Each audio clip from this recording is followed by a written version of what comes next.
Alrighty, let's get started, chat. Happy Friday, everybody.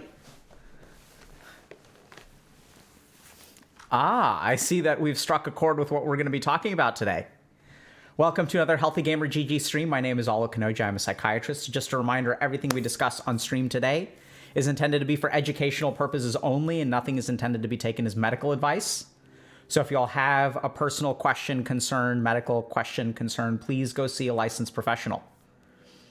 We are going to talk about a couple of cool things today. So we're going to hit a bunch of different territory today. But before we kind of launch into that, a couple of announcements. So, you know, we've had a lot of interest in online dating, or just dating, I guess. And I think a lot of people are asking questions about, you know, dating and stuff. And one of the, I don't know if this is fortunate or unfortunate things, is that, so I'm sort of out of touch with some of these things, right? So like I dated before online dating was a thing, right? So people were starting to use dating apps. So I don't really have a whole lot of personal experience on it. The second thing is that there isn't a whole lot of research. There's like some very preliminary research, but we don't really know too much about that. So I think that the preliminary research is like very like correlational. There isn't like long-term, you know, how happy are people who find their partner online versus like not online, like 20 years down the road. We don't really have good data on the impacts of online dating. We have some correlational data, right? So what we're interested in is like actually to learn from y'all, right? So here at HG, I think a big part of where our knowledge comes from is y'all. So if you're someone who, and I think what a lot of people really, you know, benefit from is when people share their own authentic experiences of going through something. So if y'all are interested in coming on stream and talking a little bit about just your experience of like dating, I hope it would be helpful to people. Hopefully it'll be interesting, etc. And so if y'all are interested in that, go ahead and check that form out. And then we can, you know, hopefully we'll find some people and then we'll learn more about this as a community, because it's definitely not something I'm an expert on. And if it's important to y'all, then we're going to turn to people who are experts, which in this case is our community, right? Because that's where actually most of the real learning comes from. So next thing is we're starting a secret event on Discord next week. More info dropping on Tuesday. Okay. Let me just make sure I understood that correctly. Okay.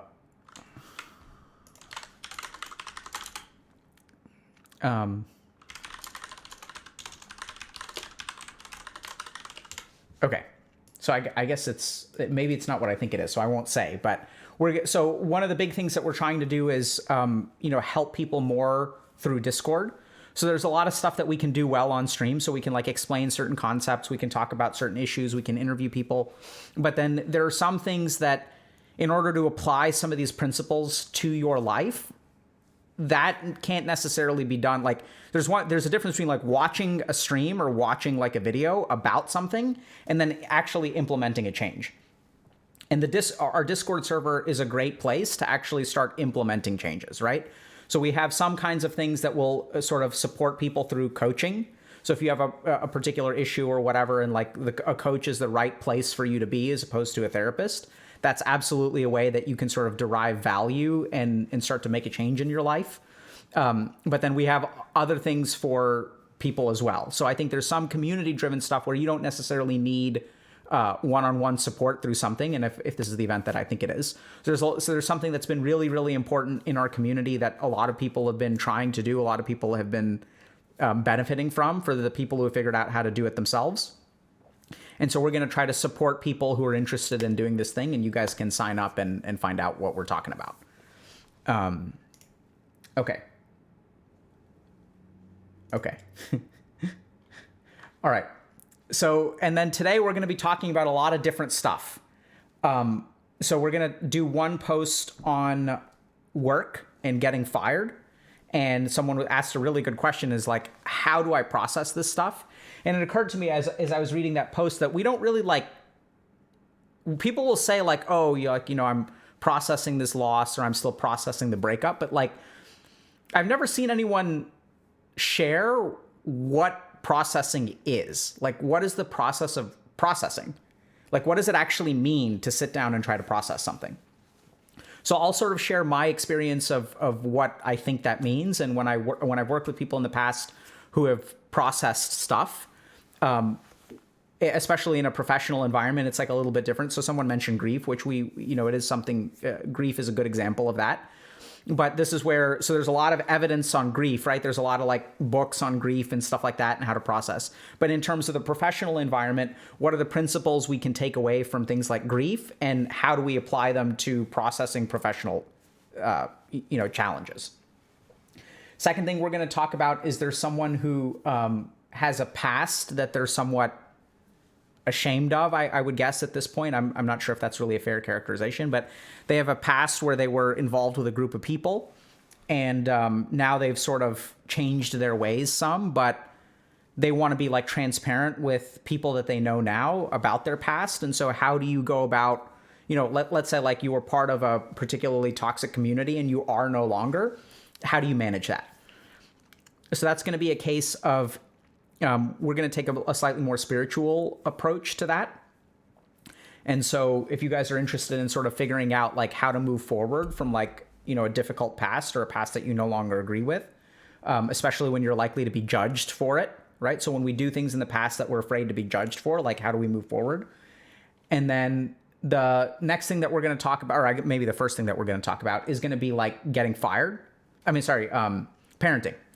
And, so like, what does it mean? So some people in our community have been sharing more and more, and I think this is really common, that, no one's parents are perfect. Unfortunately, some parents are far less than perfect. And there are a lot of basic things that good parenting teaches us. And so if we're in the situation of not having good parents, how do we understand how that affects us, and how do we move forward from that? So let's just start with and then if we have time, we'll talk a little bit about, how do I accept? So there's another good post about, as a highly sensitive person, how do I accept the reality of how screwed up the world is? So we'll see if we can get to that. But if we can start with a poll, and let me know what y'all want to start with. Like, I feel like I wasn't raised. I was fired. And how do you process being fired? And I used to be a proud boy, and now I want forgiveness and acceptance. What do y'all think?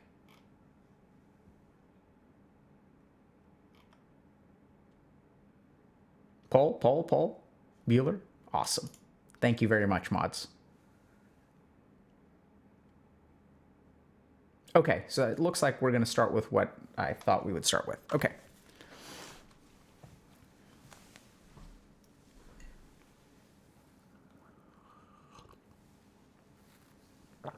Yeah.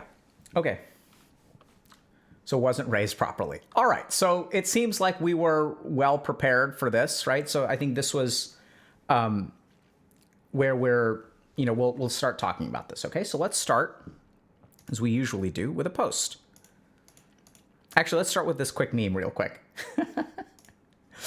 So I saw this myself on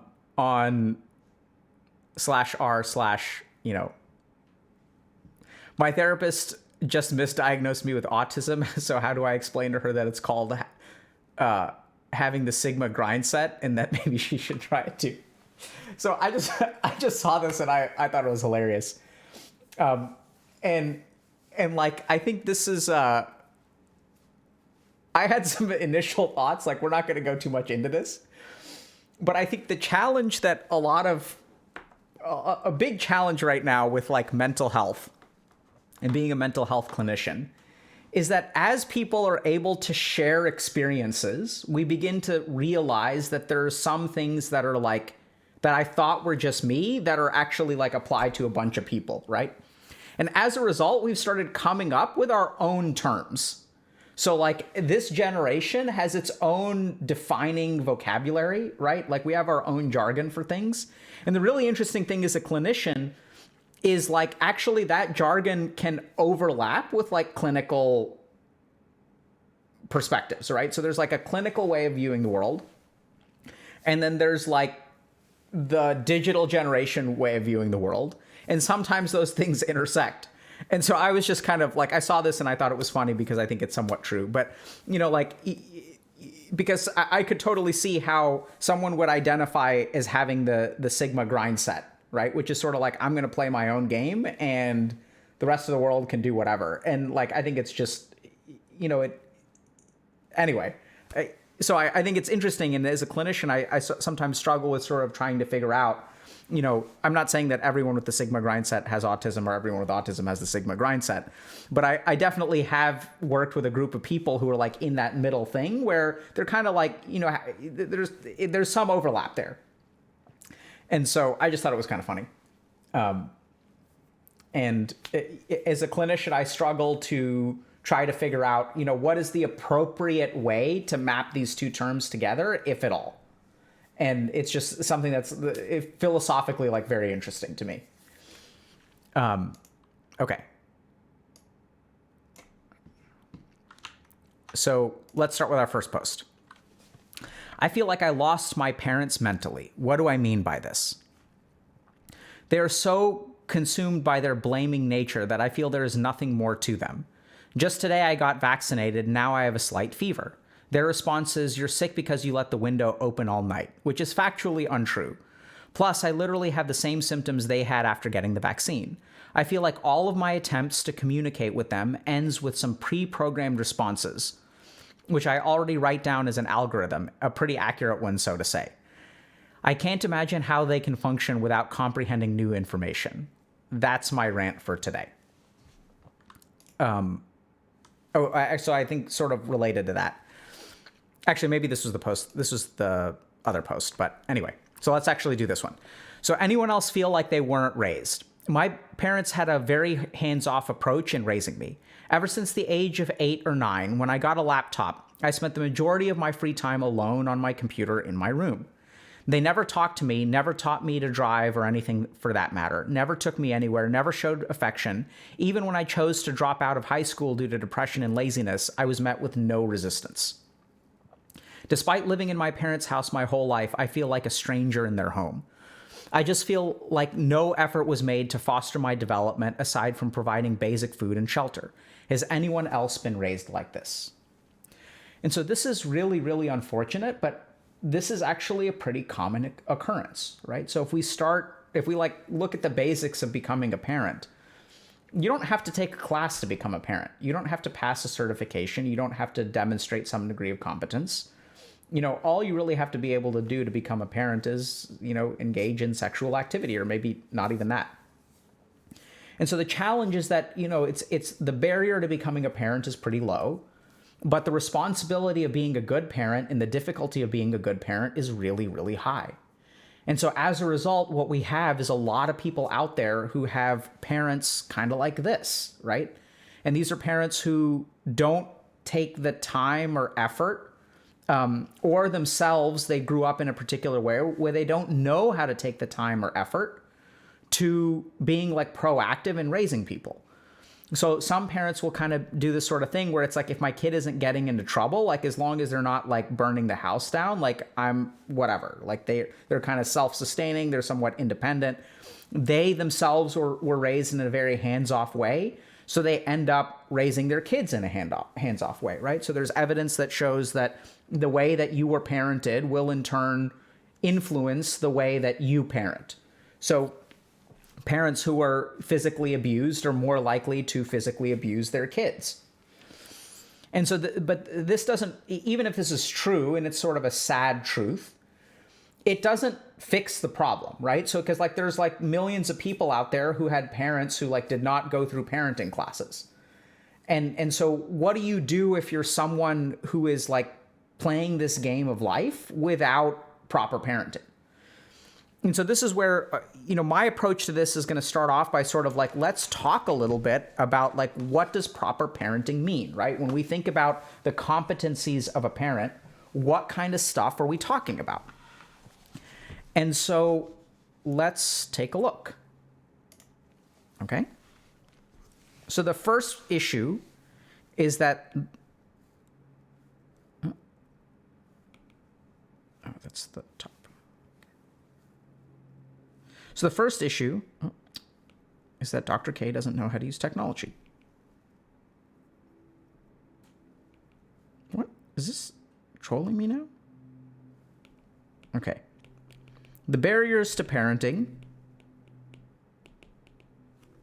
are low, right? This is issue number one. Not to say that that's a bad thing, right? So we're not trying to apply a value judgment, but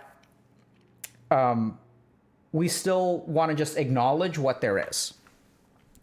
And being a good parent is hard.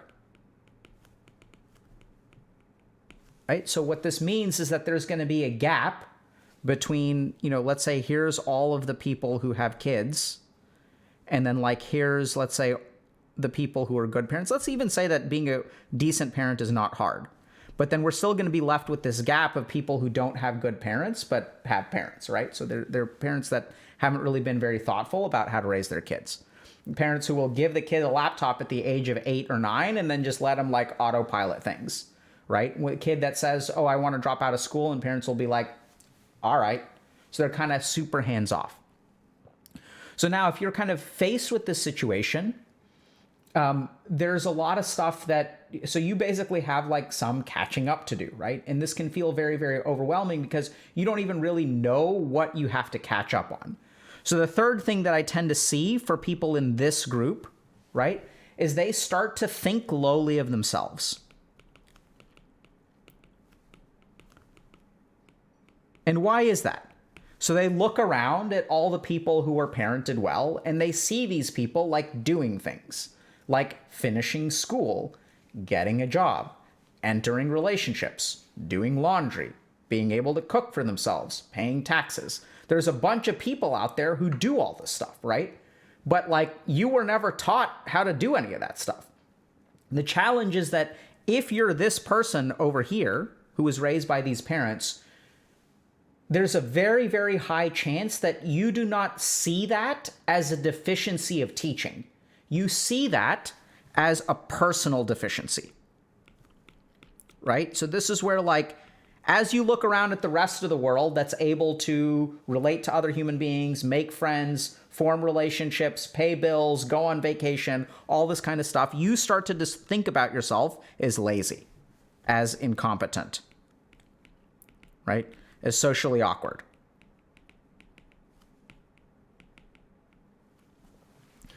And we tend to like blame ourselves, right? Because we don't really know, like, so we've lived our whole life not recognizing what influences like we were given, right? So we don't really realize this, but like we queued up to this game of life at a handicap. So before we even spawned, we like went into the options and we turned on like all these different handicaps. And so our parents never taught us these basic things like a work ethic, right? So, and this is where we don't realize this because we only had one set of parents, so we don't see the comparison. All we see is the outcome of the comparison. But when I see someone who's, in a happy relationship and has a good job and goes on vacation, and I kind of see myself sitting at home, all I see is a cross-sectional comparison. I don't see all of the advantages that that person was given at the age of 6 months, 9 months, 1 year, 15 months, 18 months, 2 years, 3 years, 4 years, 5 years. Every day when the kid came home from school, what did the parents do? What did the kids see about how the parents interact with each other? You know, when mom got sick, what did the kids see about how dad takes care of her? When dad gets sick, what does the kid see about how mom takes care of her? There's so much basic programming that gets set down in our minds as children, right? So we learn about basic things like how to walk and like how gravity works. And we also learn core things like, you know, do people work, right? Do people take care of each other when they're sick? How do they deal with arguments? How do they meet new people? So did your parents take you to barbecues where like you didn't know anyone there and they didn't know anyone there? So did you see your parents overcome their social awkwardness and start to like relate to other people? And so there's a lot of stuff that you only see your experience and you don't see all of the advantages that other people have. And so what the mind naturally concludes is that you are lazy, incompetent, or socially awkward, right? Whereas those things may be cross-sectionally somewhat true. If you're defining laziness as like, I don't have a job, therefore I am lazy, that's fine, sort of. But you're making a character judgment based on a lack of like an experience, right? Which is, I think, a very dangerous thing to do, because this is not fixable. And instead, what I think that what we need to sort of start to do is to start to recognize that if you were not parented, it's unfortunate, right? Like, it's not fair to you that someone else got better parents. And we're not saying that your parents are like awful people, by the way. But like, you know, someone else got parents who taught them more things than you did. And at the same time, like, you're still in this situation, so you've got to figure out how to get out of it, right? So what I'd like to do today is talk a little bit about like what are the basic things that parenting teaches us? Because if we understand what the basics of parenting are, then we can start to form a roadmap of how we need to catch up. And this is where a lot of people may respond to this and say like, oh my God, like I wasn't taught all these basic things. I'm screwed in life, right? Because I have so much catching up to do. It's going to be impossible. And that too, I would say, is actually a consequence of your parenting. So if your initial response to this is too much to handle, that is actually part of your conditioning as well. So let me give you an example. So when your parents were faced with difficult tasks, how did they approach them? What was the basic thing that you learned? If something is not right in my life, what is the appropriate way to deal with that, right? How do we develop a plan of action to fix things that we don't like? Because the truth is that there are a lot of parents out there who will like sort of just take it, right? Like they won't advocate for themselves. They won't try to change their circumstances. They'll just sort of be like, okay, if things are too hard, like, you know, people are like, oh, the world is going to hell. There's no point in trying. The world is an unfixable place and we're all victims here, right? So some parents will have a victimhood mentality, which then they will condition their kids with. And so when we talk to these kids, and so I've worked with some of these kids, this is where, you know, it's kind of an unfair term, but back when I was working in the Massachusetts General Hospital emergency room, sometimes we would have kids come in with like 4 or 5 diagnoses. And then like, you know, so it's like a 16-year-old kid who's got 5 diagnoses: OCD, ODD, ADHD, bipolar disorder, depression, and substance use. They've got 6, right? So like you look at this medical history and you're like, does this person have 6 separate biological illnesses that they're, you know, are they busted in 6 ways? And you go and you talk to them, and there was this awesome nurse practitioner who worked in the emergency room. Maybe she still does. Just brilliant woman. I learned so much from her. And then, like, you know, I'd ask him, what do you think is going on with this patient? And she explained to me that, well, this kid's got shit life syndrome. That's what she called it. And like, this is an experience of life where like they just didn't have good parents, didn't have good role models, were in and out of foster care. And so as a result, like at any given point in time, they'll get, you know, they'll see a doctor and the doctor will like check a couple of boxes and give them a diagnosis. But that's not actually what's wrong with them. Maybe a couple of those things are going on, and we're not saying that they can't get benefit from some treatment for those things. But at the core of it, this is a kid who is just like has shit life syndrome, right? And so as I work with these kids, I started to realize that like, sure, this person may need some kind of medication to deal with their behavioral outbursts, but like really what they need in psychotherapy is like not to talk about their Oedipal complex, but just to like, they need to be taught how to interact with other people, like what's okay and what's not okay. Like, hey man, like I understand that, you've got stuff going on, but we have an appointment and like I have a life too. And so the way that you relate to me, the way that you treat me, like impacts me as a person. It's like super basic stuff. The good news is that this stuff can actually be learned pretty easily. So the good news is that while we sort of automatically learn a lot of this stuff from our parents and you may be at a disadvantage, the cool thing is that with like intent behind our learning, you can catch up like very easily. And the best example, and I've used this example once or twice recently. So I speak a couple of different languages, right? So like, હું ગુજરાતી બોલું. એટલે હું મોટો થતો હતો ત્યારે મારા બા મને ગુજરાતી શીખડાવતા હતા, એટલે હું ગુજરાતી બોલું. And at the same time, like, even though I grew up speaking it, right? So it was very easy for me. Like someone else can learn like a language in like 6 months to a year. So what I sort of like picked up over the course of 15, 18, 20 years of growing up, like you can actually go to a class for, you can go to college for like 1 year and become like pretty proficient in this, right? So 我学了中文在德州大学, right? So like, you can pick stuff up. I don't even know if that was grammatically correct or not because it's been decades since I spoke Mandarin properly. But like, like I could learn stuff. So the cool thing is that even if you think that this is like super, super hard to learn, is it an uphill battle? Absolutely. And can you do it? Absolutely. Okay. So let's talk about a couple of these competencies.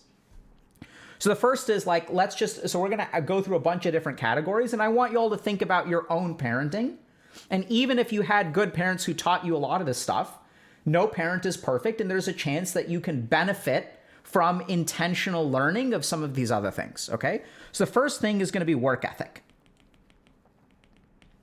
So what did your parents like, not teach you, but what was the way in which they worked, right? So like, what did you learn about like how people work?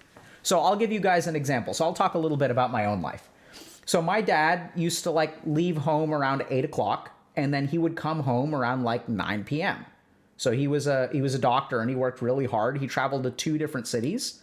He had clinics in 2 different cities and he saw patients at like 3 or 4 hospitals. So every day, like he worked a lot, right? So he like worked 12, 14 hours a day. He would also oftentimes see patients over the weekend. So like he would work half days, at least 1 weekend day. So he'd like leave around 10 and he'd come back around like 4 or 5, which was a half day for him, which is still like a 7-hour workday, right? So I grew up with this idea that like a half work day is taking it easy at work is like 7 hours on the weekend.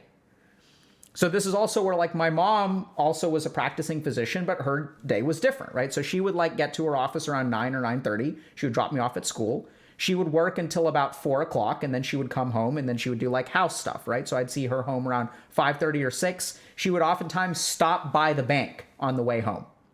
She would stop by to get groceries. So even in that situation, like I sort of learned a couple of things internally. So there's a lot to learn there. One is that like sometimes there's a division of labor within a relationship, right? So we'll get to relationships in a second. I also learned that there are like 2 ways to work, but that even if you work a full 7 or 8 hour day, like there's still going to be other stuff you have to do in terms of going to the bank, getting groceries, all this kind of stuff, right? And I also sort of learned that like, a half day that according to my dad is like a 7-hour workday, right? So I grew up with some of these principles around a work ethic. The interesting thing is that like I never saw anyone studying. They didn't really emphasize studying. So they just sort of like did this automatically. And so they assumed I would do it automatically as well. So my grandfather, for example, also worked like 14 hours a day. So he was a farmer and then tried to start a shoe store. So he would like open his shoe store around 9 a.m. and he would come home around 8 p.m. So my dad grew up with this sort of idea that like your dad works all day, right? And that's just what you do. So my dad never really thought a little bit about, or I mean, I don't know, I'd never talked to him about this, but he just sort of like worked hard and that was sort of the assumption. And so growing up, I didn't see anyone in school, so I slacked off in school. But once I started working, like it was interesting. I just worked a lot, right? Like I had a private practice. I did moonlighting shifts overnight, working in the emergency room because we needed money. I mean, I guess in a sense we didn't need money, but in my mind, like we needed money, right? I was going to have kids. And so like, if I have kids, like I need to be able to provide for them in a certain way. And if a personal sacrifice is what it takes, like that's what you do. You man up, right? So this is the work ethic I was taught. Even translates to today, where now it's like I still, I could take time off if I want to, but I don't, because I have a responsibility to y'all. I have a responsibility to HG. I have a responsibility to like all kinds of things, to taking care of my family. So what did you learn about your work ethic? And this is the key thing, is like, if you did not, so like, I want you to think about, what did your parents like demonstrate or show about how work is done? And if they didn't show a whole lot, then like, you need to cut yourself a break for being lazy, right? Like, because it's not that you're lazy, it's that you weren't like, it wasn't ingrained, you weren't conditioned to work, is the other way to put it. Okay? So second thing is relationships. So what did you learn about relationships, right? So how were you like taught to interact with other human beings? So I'm going to share with y'all another story. So when I was growing up, my family was friends with a bunch of other families, and every weekend we would get together at a different person's house. And that's just like what we did. There was a bunch of Indian people. It was like the 80s, right? So like in early 90s, which is like when there wasn't a whole lot of vegetarian food available. Like we couldn't really go to barbecues because people couldn't really eat a whole lot of stuff there and things like that. So like a bunch of Indian people got together and we sort of like felt culturally comfortable with each other. No one smoked, right? So, and then like people would ask me questions. So I still have this really strong memory to this day, which I realize is like very helpful now. So sometimes they would drink, or not sometimes, some people would drink all the time, like every weekend. So that's sort of what I grew up with, is like people just kind of like, my parents never drank, right? So I never really drank, and still dislike alcohol to this day. But then like they would, and then every time I would walk by, they'd be hanging out in the garage, right? Because this is Texas. And so like it's like the weather's nice, they're hanging out in the garage, they're drinking. And so I'd be playing outside, I'd be playing like basketball with my friends. And sometimes I would walk by, and then like some people would always ask me these like stupid questions. Like they'd ask me questions like, which parent do you like more? Do you love your mom more, or do you love your dad more? Who do you want to be more like? Do you want to be like your mom, or do you want to be like your dad? So they ask me these questions which like don't have any right answers, right? And they're like a little bit tipsy and stuff. And then like I remember being like 7. I have these memories quite vividly because it happened every weekend. So I'd be like sitting there, and there'd be like 8 people, men, drinking, and they'd ask me this question, right? And then like I could tell that everyone was like paying attention to my answer, but I didn't know like what kind of answer, like what's the right answer there. And so I realized that like over time, so a couple times I must have tried things like I don't know, and then like I could see that they were sort of like disappointed, right? And like that wasn't a good answer. And so over time, like I was put on the spot, I felt uncomfortable. I'd say dad, I'd say mom, and like that wasn't the right answer. And then I realized what they're doing is they're being dicks to me, right? They're being smartasses. So like that's when I learned how to be a smartass. And so I started being smartasses to them, which was the right answer. And so like I'd start to say things like, why are you asking me? Like, why don't we go get your son and ask him who he likes more? And then everyone else starts laughing, right? It's like, let's go ask your kid. Like, why are you asking me? Right? And so what I realized in that moment is that like there's conditioning going on.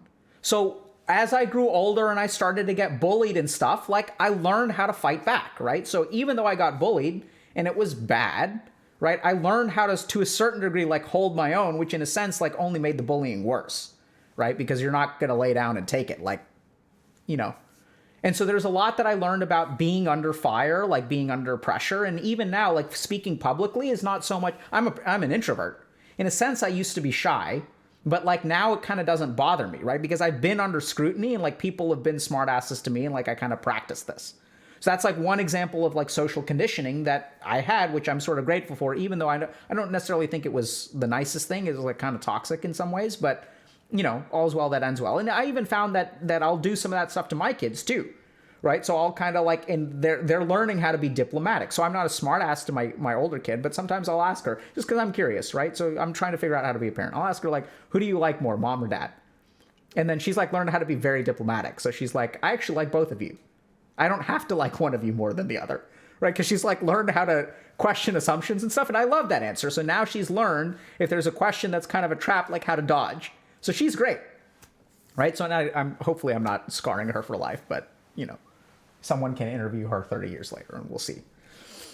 So the key thing though is how do you view relationships, right? What was the standard in your relationship? How did people care for each other, right? How do they demonstrate like affection, if at all?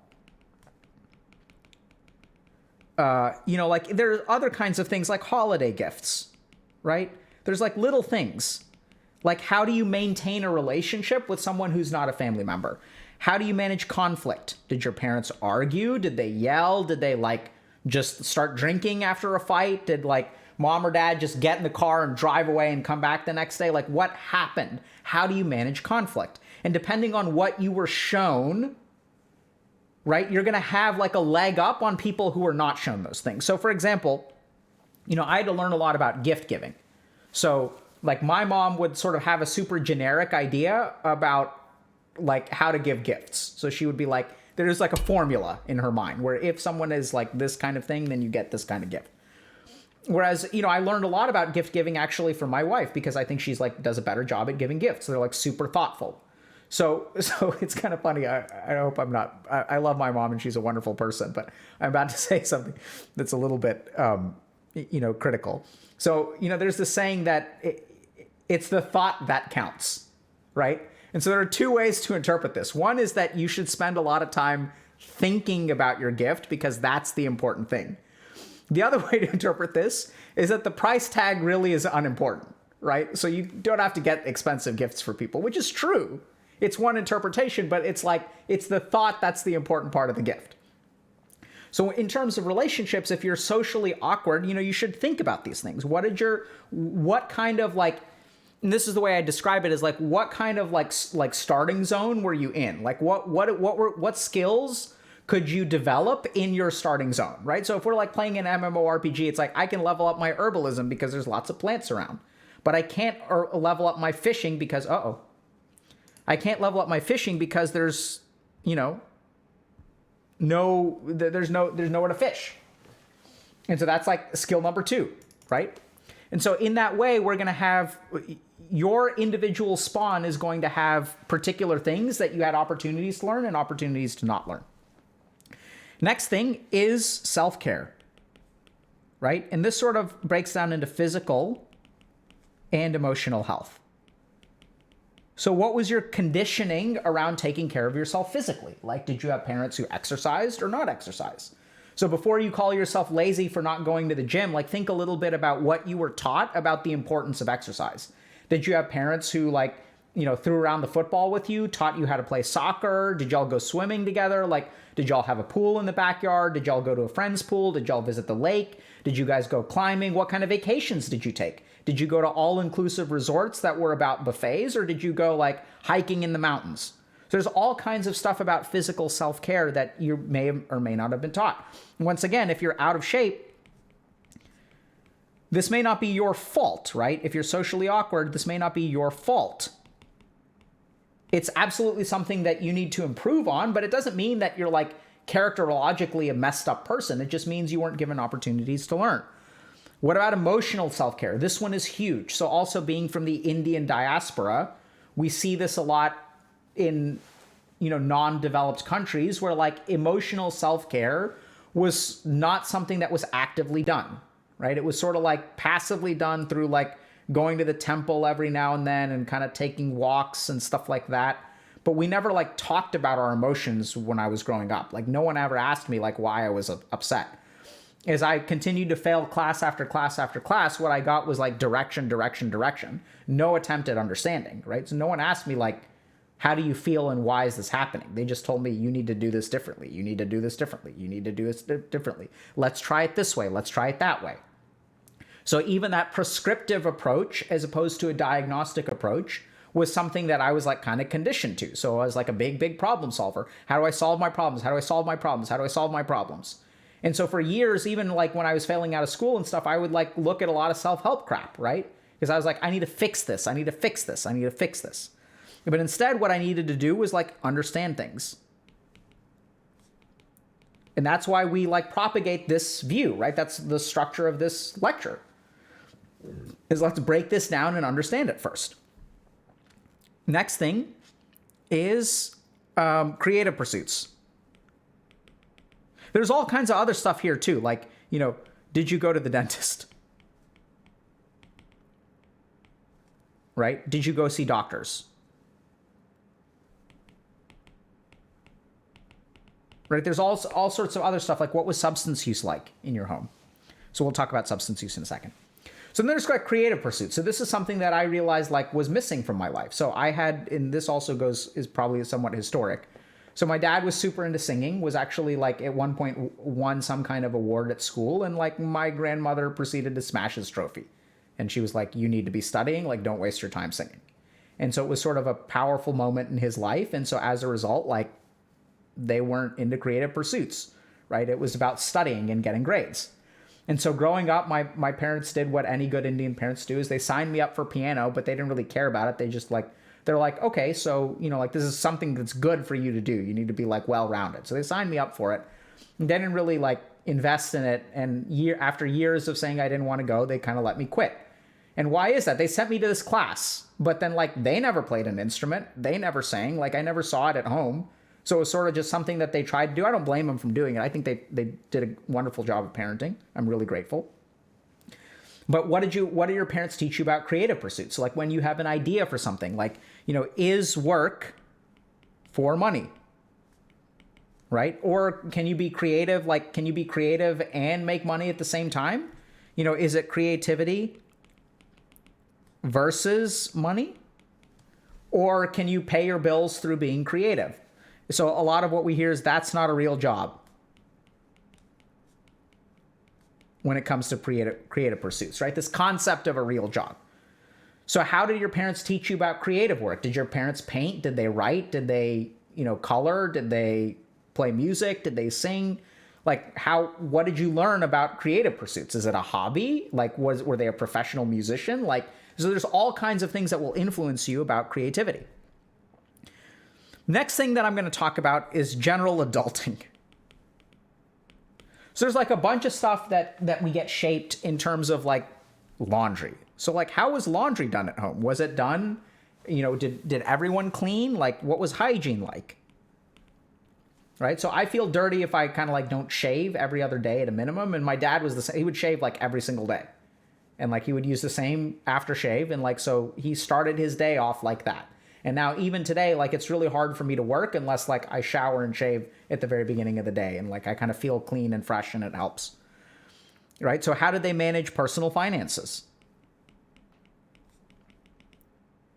Right? How do you approach personal finances? Like there's so much stuff here about basic adulting. Like, what would happen when you got a flat tire?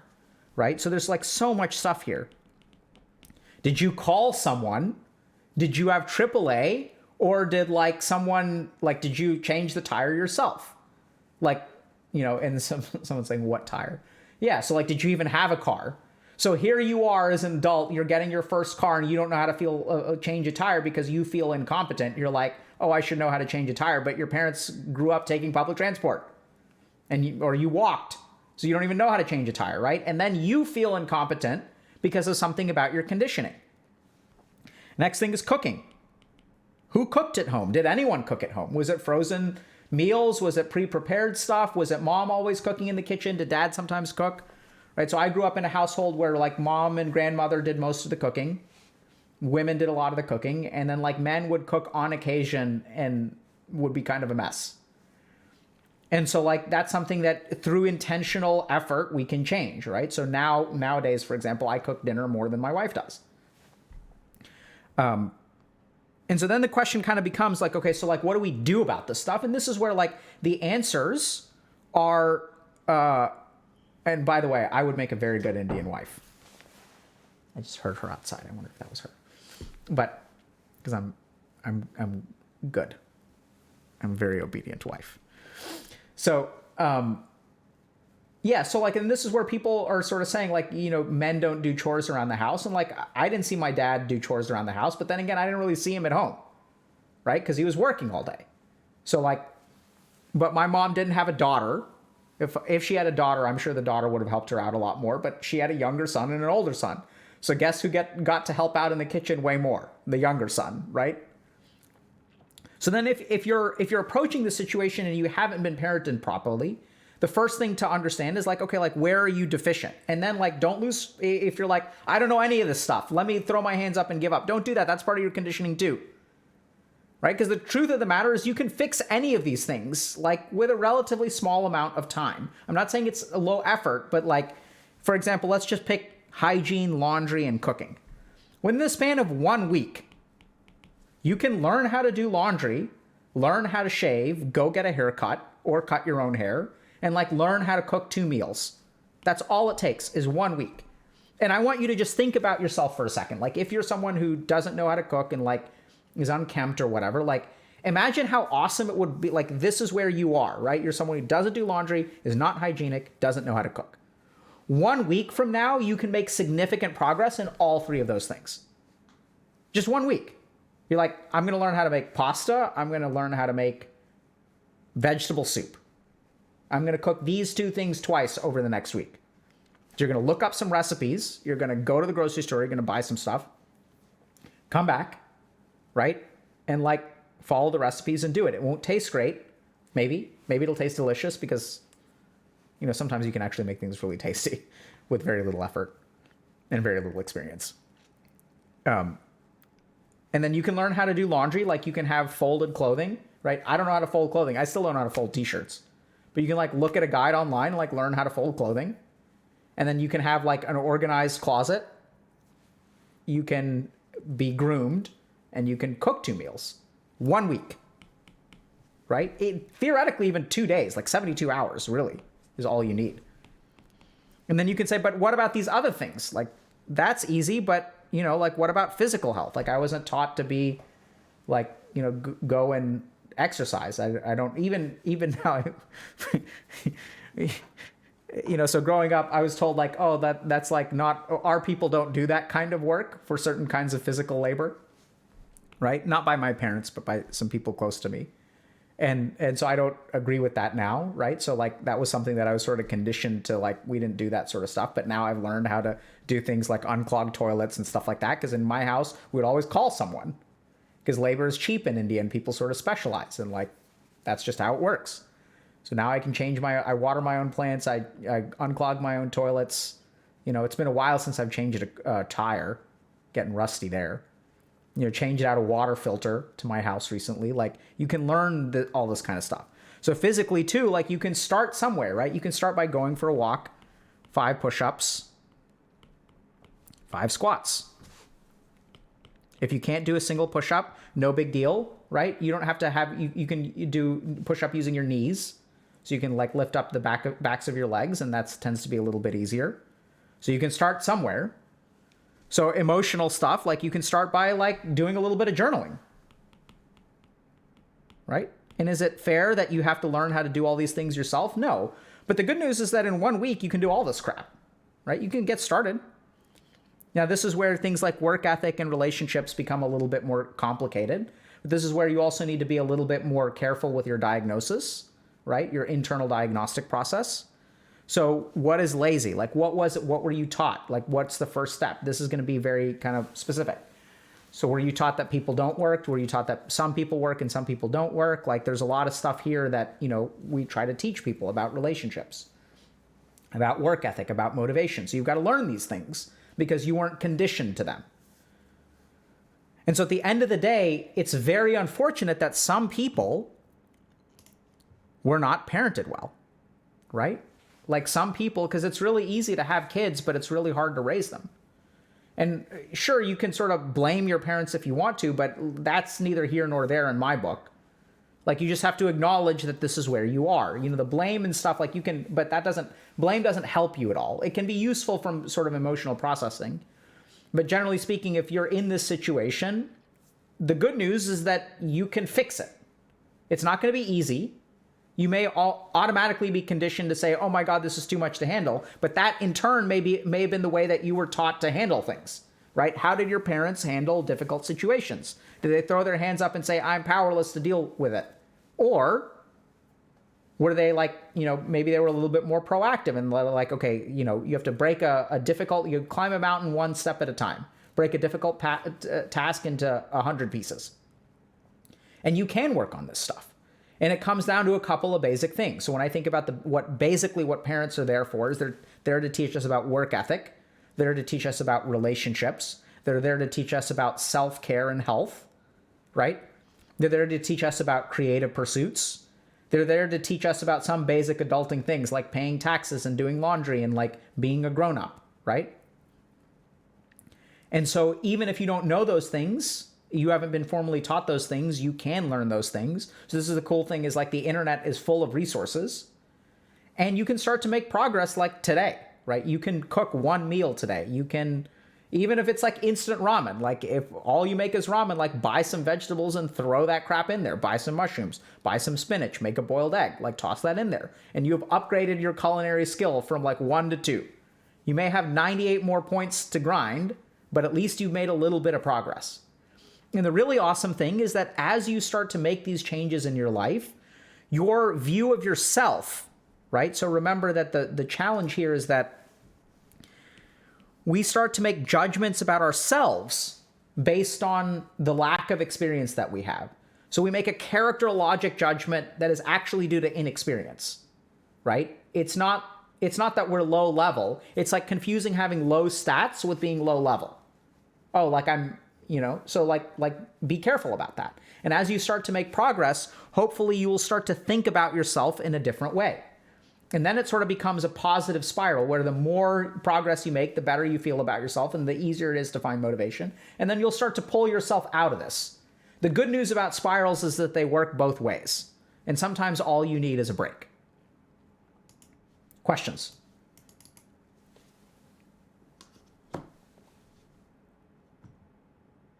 When do I reach max level? You don't. There isn't a max level, right? So you don't reach a max level. What you reach is a level of competency with which you're comfortable. And then you don't have to grind all the time. That's what I would say. Is like, you don't have to grind. Like, you don't have to get to max level. So at some point, one of those emotional work ethic kind of things, right? Like one of the things that your parents can teach you is that enough is enough. Whereas some parents will teach you, unless you're the best in the universe, you need to keep working. So I saw this in my dad. So he worked really hard, but then he would also like the last few years of his life, he was like more into chilling. And I got super confused by that, but he sort of demonstrated that to me. Like, it's okay to relax a little bit, right? You don't have to be the best. What about single parents? Everything applies, right? So this is where I think if you had a single parent, recognize that the work they had to do. So generally speaking, parenting is duo queuing, right? So if you got a single parent, the standard is duo queue, but you're playing solo. So they have to do a lot more lifting. And it doesn't mean that so I would actually say, cut them some slack and recognize that they may not have taught you quite as much. And that's because, they were trying to do the work of two people. And people say that it takes a village, right?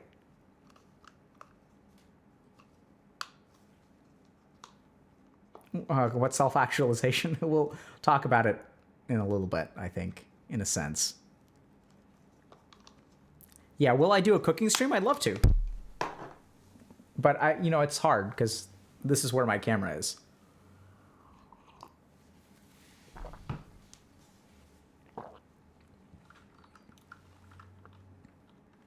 Yeah, I'd love to do that kind of stuff.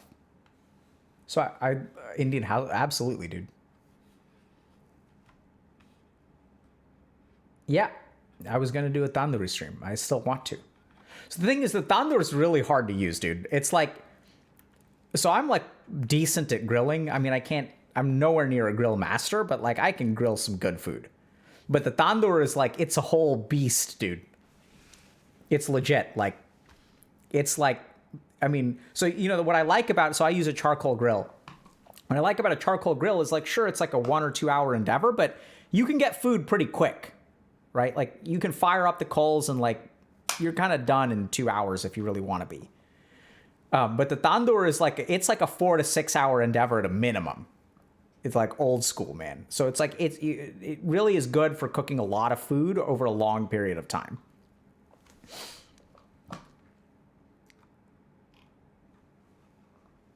Have I tried propane? I myself have never had a propane grill, but I've had friends and stuff who use propane. The other thing is, so someone's talking about naan. So the main, honestly, the main reason, my main draw to the tandoor was not meat. It was naan, because I wanted to make really good naan. But naan is so hard to make. Oh my God.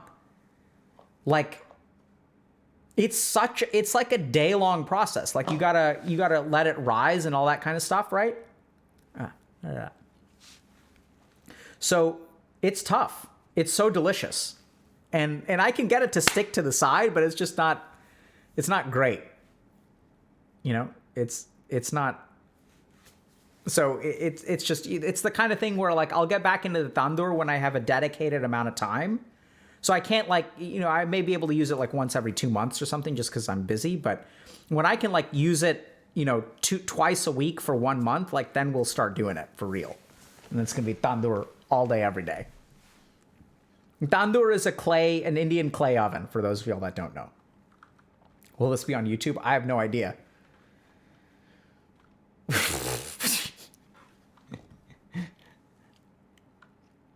Right? It's amazing. Yeah, if y'all have ever had, like, naan or, like, not chicken tikka masala, like, that's, like, cooked in gravy and stuff, but you'll get, like, kebabs and veggies and stuff like that.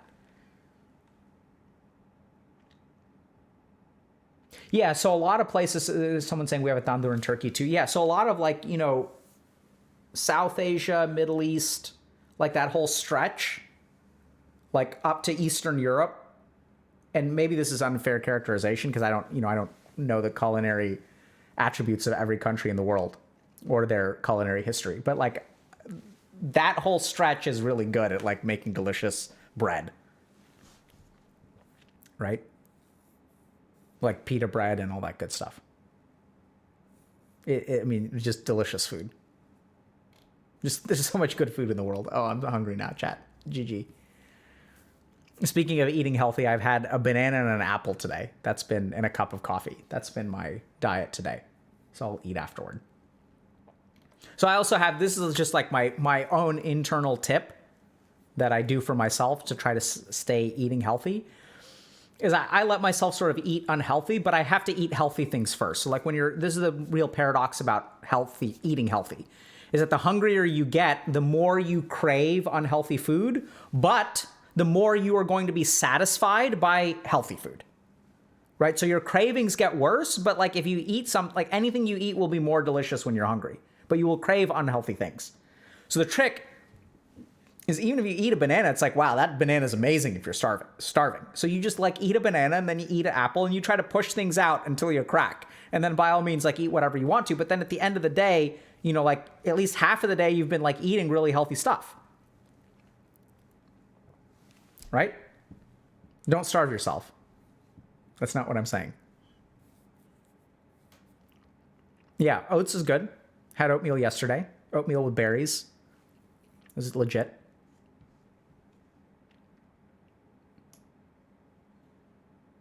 Right?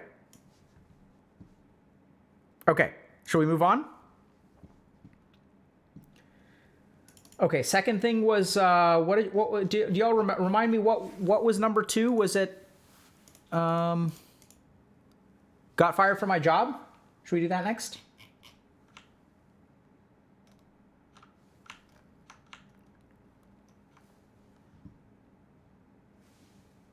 Okay, let's do it. So, let's take a look at this post by someone who got fired from their job. I got fired from my job because I was really unhappy and was also vocal about it. And I was also caught taking interviews for other jobs on company time. It's a weird situation because I liked my job and was good at it, but I hated the company I worked for. I'm feeling all sorts of things: shock, relief, anxiety, excitement. Any tips for how to process big events like this? Thanks in advance. I love this community. So what we're going to talk about today, we're going to go into more detail in a second, but, like, what does it mean for, like, how do you process this? Like, what is the process of processing? So I've worked with a lot of people who have gone through large events, right? Everything from having their first child to getting fired to being sexually assaulted. And so how do you help someone? What is the process of organizing this experience? And like, how do you come out of it on the other side as healthy as possible, right? So what can we learn from this? That's what we're going to dig into. But before we do that, we need a little bit more detail. Okay? For sure. It's a really long story, but I'll do my best. I was an employee I was at an employee-owned company that did really well with a bunch of invested, passionate workers. During the pandemic, the company got sold to a mega large corporation, and they started making changes. The changes were expected, but most of them were really unfair. Cutting our sick days more than half, worse benefits, no options to become an owner leader in the company. Worse than that was the way that the new company communicated the changes. Never being straightforward, always trying to make the changes seem good for us, but when you took a closer look, they were basically all negatives. I found that at best unkind and careless, and at worst insulting and dishonest. I would regularly talk about how upset this behavior made me with coworkers that I was close with, and with some higher up managers that I really felt comfortable talking to. Silly me. We're going to zero in on that statement later, okay? So remember that. I also spoke up occasionally in meetings when things were really bad. I basically felt like I deserved to be treated better, and at the very least deserved honesty. And that all of us from the old company deserved to be treated better, because they were a really strong team and really well respected in the industry. In general, I'm someone that struggles with perfectionism, toxic productivity, and letting my emotions be governed by external circumstances or successes. Sound familiar? I've never really failed anything, much less been fired. Another really important thing to point out, okay? Because that'll come in. I've been in therapy for a bit, but I'm still learning to feel my emotions instead of suppressing them. But it sometimes is still scary or hard for me. I fall back on my coping mechanism when I'm stressed a lot. Some healthy, gym, going for walks, and some not, smoking a ton of dope. I guess I'm just looking for some support and tips for processing the feelings in a healthy way. Even typing this out feels like it's helped already. Look at that. Hope that clarifies a bit. Okay? So, what does it mean to process? As we go through life, things happen to us, right? And those things aren't necessarily good. And when bad things happen to us, there's this idea that like, if you process it correctly, you'll be like stronger afterward, right?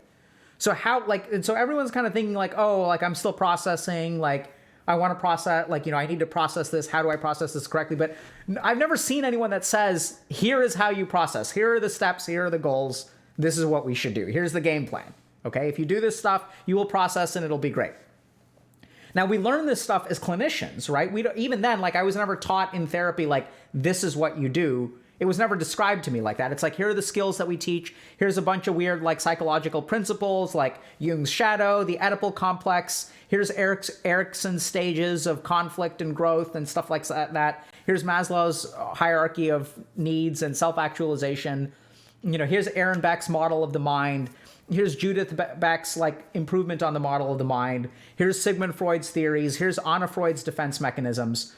But nowhere in my therapy training, which was okay, but maybe not the best. Who knows? I'm not saying it isn't taught elsewhere. No one was like, when someone comes in, here's what you should do, A, B, C, D, E, F, and G. So we get some of that with cognitive behavioral therapy or dialectical behavioral therapy or manualized therapy. So we do get that, right? But we don't get that for something like this, right? So as therapy, you'll learn manualized treatment for here's how you deal with someone who has, a social phobia. Right? Like here's exposure therapy. Here are the steps of exposure therapy. But in training to become a therapist, you focus on clinical problems. You don't focus on non-clinical problems. So they don't you're not going to learn like if you become a psychiatrist or a psychologist, at least in most places, you're not going to learn like what's the game plan? What's the manualized treatment for someone who's been fired for the first time in their life? Because it's not an illness, right? So we'll have manualized treatments for illness, but we won't have like manualized treatments for stuff that happens in life. So now what I'd like to do today is talk to y'all a little bit about like what it means to process. And so this too, like therapists can absolutely help you do because like we learn all the steps for clinical stuff. And then practically in our day job, we learn how to like adapt these things to non-clinical things, right? So therapists can help you with this stuff, but it's not something that's formally taught. So let's talk a little bit about how do I process? Okay. So the first thing is we have to define processing. So here's what I would say, like this is just my kind of off the cuff example or framework for understanding processing. So the first thing that I'd say is that events have emotional impacts. Okay. So if you get fired, for example, you're going to feel betrayed. You're going to feel taken advantage of. You're going to feel incompetent, right? So you feel like the company let you down. Maybe this person is feeling betrayed by that manager that they were talking to. They're going to feel abandoned. They're going to feel inadequate, right? Because they've never been fired before. There's like two kinds of people in this world, right? There are people who get promoted and people who get fired. And the people who get fired are people who are incompetent, right? So we'll get to that in a second. So you may be feeling all this kind of stuff. And then this in turn, like these emotions are going to have like impacts on your body or your life, okay? So let's remember that like these emotional impacts are not just in your mind, right? So you may have difficulty sleeping. You may have like difficulty with motivation. You may feel like it's hard to apply for a job or go to an interview. You may feel jaded, right? And this is where we'll talk about this for a second. Or you may feel jaded, right? So all these things are happening, okay? So one step of processing is going to be like dealing with these emotions. And this is sort of the most common thing that people will think about, right? It's to no longer feel guilty and ashamed. But then there's more to it. So remember that from the Vedic psychology of the mind, when we feel negative emotions, we have this part of our mind called the ego. And the ego's goal is to help us like feel better about ourselves and to develop a sense of identity that helps us navigate the world. So emotions then relate to our identity. So this is where, remember how we said like feeling inadequate? So we'll use this as an example. There are two kinds of people in this world. I have never been fired, right? And let's look at what this person's identity is. So, I liked my job and was good at it. Was good at my job, right? And was also like, I was worked at an employee-owned company that did really well. Passionate workers. So did well. Passionate. Right? So now let's kind of like look at this for a second. Right? So here's number 1, number 2, number 3. So how do you think, before this person got fired, like how do you think they thought about themselves, right? I'm a dedicated person. I'm a hard worker. I'm a good worker. I did well enough to where the company got acquired during the pandemic. This is who I am. Oh, thanks for the tons of subs, gifted subs. Res me, please. So this is how you view yourself, right? And then you get fired. And then like now suddenly there's a huge discrepancy between these two things. Because like here's one kind of person and here's another kind of person. Who gets fired? People who are like lazy, people who are incompetent.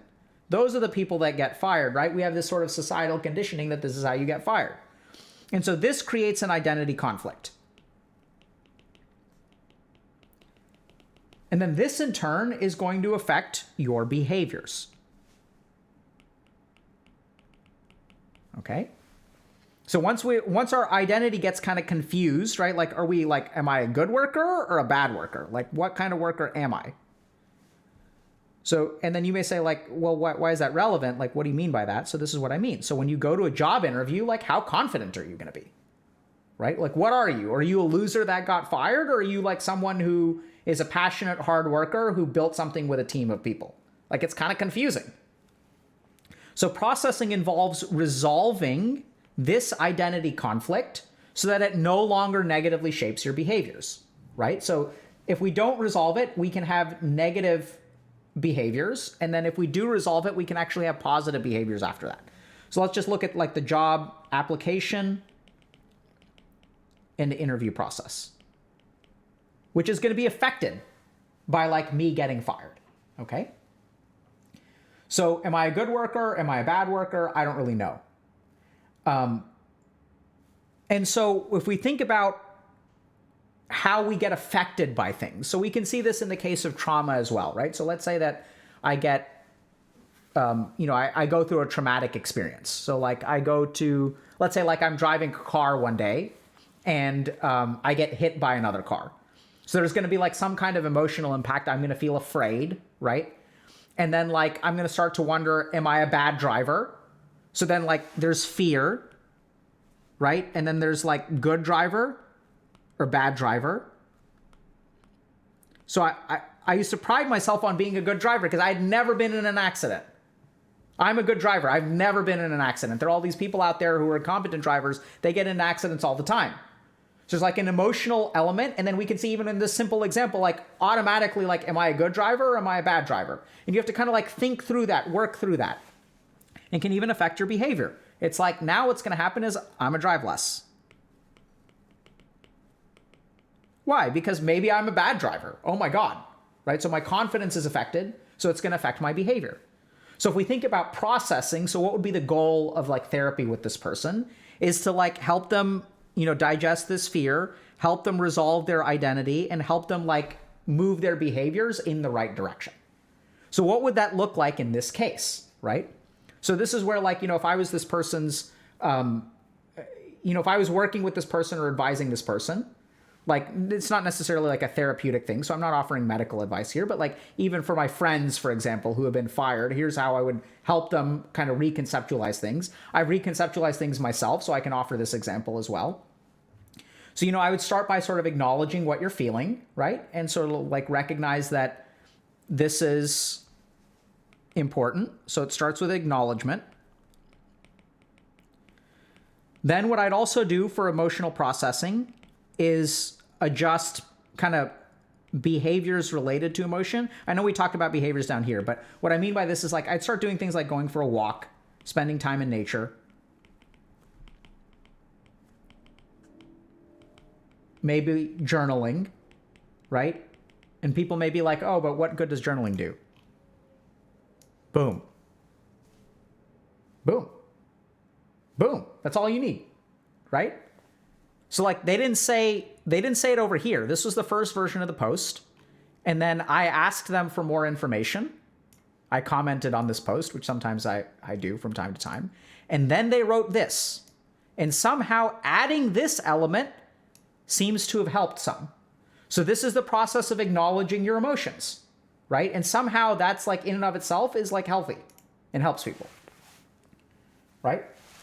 And then you can also definitely like, depending on the scale of what you're processing, therapy is definitely an option and in fact recommended depending on what happened to you, right? So if you had a seriously traumatic experience, like if you were assaulted or something like that, then I think you should absolutely go see a therapist. You can also do things like coaching, but that also depends on the severity of what you're dealing with. So this is where if you're not sure which one's appropriate, I would start with just like going to see your primary care physician, your general practitioner, and say, hey, I'm going through this. Do you think this is something that I would need to see a therapist for? Right? So you should have some kind of medical relationship. If you don't have any medical relationship with a general practitioner or primary care physician, that everyone should get, right? So like basic advice is everyone should get an annual physical and see a doctor at least once a year. So start there. And the reason for that is like you can ask them questions like this, right? And general practitioners, they may not be psychiatrists, but they'll be able to say like, okay, like they'll be able to do basic assessments, right? They're competent in mental health. And they'll say, you know what? I think that you would benefit from a referral. So coaches can also help with this kind of stuff, assuming it's non-clinical in nature. So if you have like PTSD or something, coaching is not appropriate. But if you're trying to figure out like how to, help, like how to manage your emotions and prepare for a job interview, that's something that's more aligned with coaching. Okay. Next thing that happens is your identity. And so this is where you got to do some work. Okay. So oftentimes the work that we have to do with, when I say you have to do some work with identity, what I mean by that, is this not highlight? No. Okay, I guess not. Whatever. What I mean by that is that you have to sort of come to terms with who you are now and like do some kind of work. So I'll give you guys an example of what I did. So there are smart kids and there are stupid kids. Smart kids have good GPAs. This is what used to happen in my mind. Stupid kids have bad GPAs. Okay? Smart kids become doctors.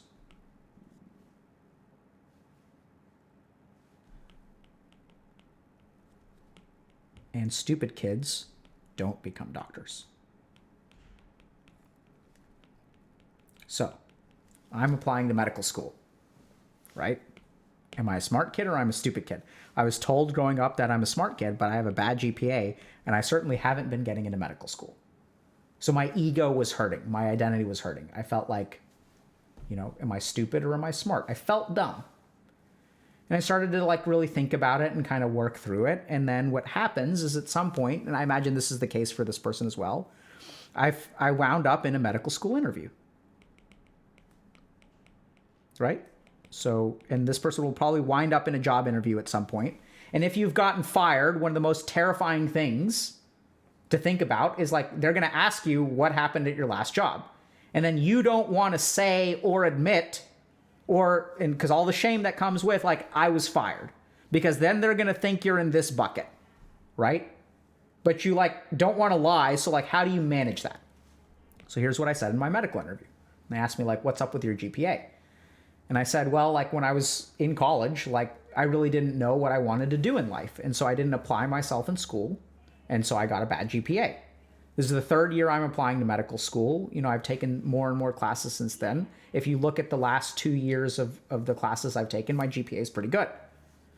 So I realized like, this is actually what I want to do. And I recognize that a lot of people would have quit because good GPAs are a requirement to get into medical school. And I recognize that I don't meet that requirement. But I'm dedicated to doing this. I've worked my ass off. I've gotten a good GPA the last 2 years. And if y'all let me into your school, I can guarantee you I'm not going to slack off.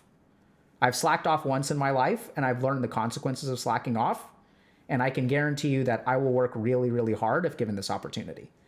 And even though I've been given other opportunities to switch careers, this is what I'm really dedicated towards. I realize it's a long shot, but I have my heart set on it. I'm willing to do whatever it takes. You own it, right? So like that's an identity thing that you have to arrive at that conclusion. And you have to say, I don't have a good GPA, but it's not about being a smart kid or a stupid kid. Like neither of those things apply. I did not talk about smart or stupid at all. I want to become a doctor. This is what I want. This is what I have. This is what I can offer. And so very concretely, like this person is going to be thinking a little bit about what to say in the job interview because you got fired, right? So this is what I would, if I was in this person's shoes, this is what I would say. So I'm dedicated and I'm hardworking. I was at an employee-owned company and we did such a good job during the pandemic that a public company wanted to acquire us. Once the public company acquired us, they started to institute some changes. I'm a hard worker who's willing to go the extra mile, but as they instituted more and more changes, I thought that those were unfair. So they cut back on our vacation, they did this, they did this, they did this. So I voiced my concerns to upper management because I believe in providing useful feedback to my employer. I do believe it is because I provided useful feedback in my old company that we did as well as we did. Right? So when I saw problems at work, I would voice my concerns about them. They would sort of get addressed. And then like we did better as a whole team. And so I'm a team player. I'm a hard worker, but the company didn't really like that I was, asking for things that I felt were fair. And so I think that those are good. I think the fact that the company is profitable and got acquired is like a sign that what I was doing is well. And if you let me come work for you, this is what you can expect. I'm going to work really hard. I'm going to be really invested. You can talk a little bit about that perfectionism. I mean, you don't want to talk about that in the interview, but I think it's okay. And at the same time, like, if I have concerns with the way that the business is operating, I would hope that, you would have an open mind to like those concerns. I'm not necessarily saying that you guys need to do it, but I'm someone who tends to provide feedback for the goal of like improving the mission of what we do here. And I was at a company that didn't want that, right? So they fired me, which I think is okay. Like, I don't think it was a good fit.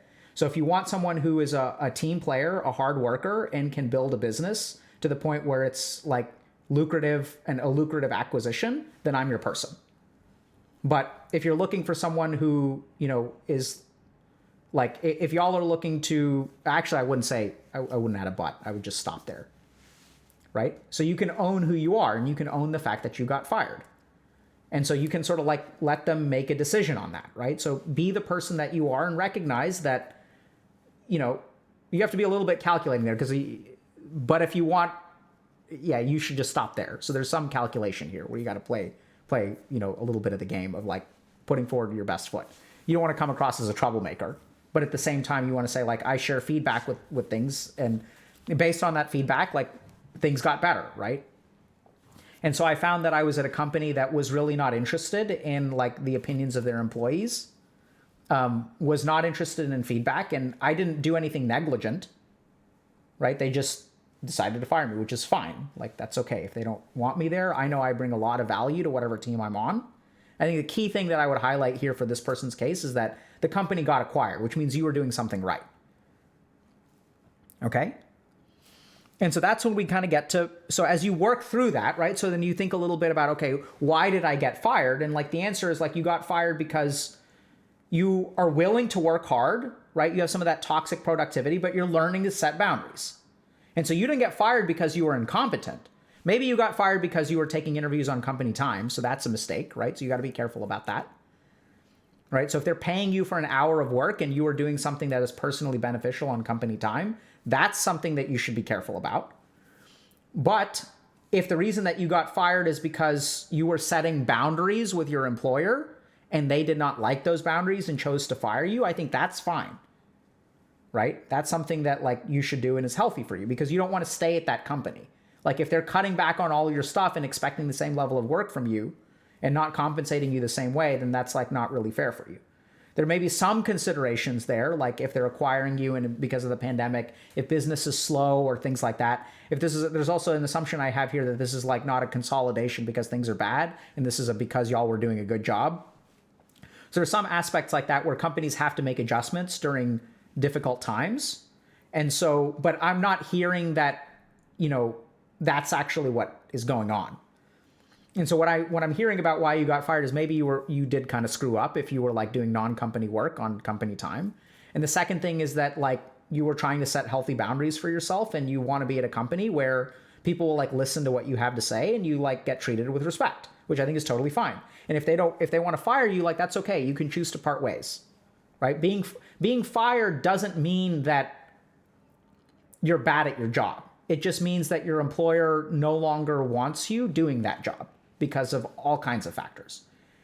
So just like quitting doesn't, like if I quit my job, that doesn't mean that the job is bad. It just means I don't want to do it anymore, right?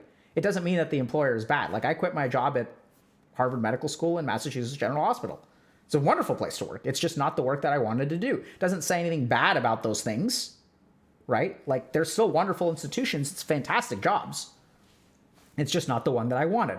And similarly, like from an identity perspective, getting fired doesn't necessarily mean you were a bad person or bad at your job. It just means that your employer no longer wants you working in that position. Like there was someone recently like who laid off like 1,000 people on Zoom, right?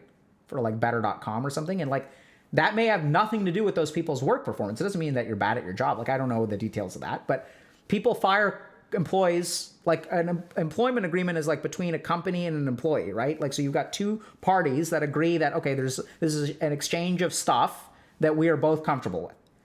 And then either of those parties can say, hey, we're going to break up. And just because you break up does not mean that like you are deficient or they are deficient. Sometimes it does, but it doesn't always mean that. Okay. So now let's talk a little bit about behaviors. So this is where you've got to be a little careful, okay? So if you're thinking about behaviors, like what should I do next time? So this is the last piece of processing. So once we process our emotions, once we sort of work through our sense of identity and come to terms with who we are, we have to integrate our experience for the future. So this is the final step of processing. So how am I going to take everything that's happened and what am I going to do tomorrow? So in the case of the car accident, like, how am I going to drive? Okay, I'm oftentimes texting while I'm driving, so maybe I shouldn't do that, right? So you can like change what you do, okay? So from a business perspective, like, how should you change your behavior? So the first thing is I would be a little bit careful about delivering feedback willy-nilly. So like if you're just kind of like delivering feedback all the time,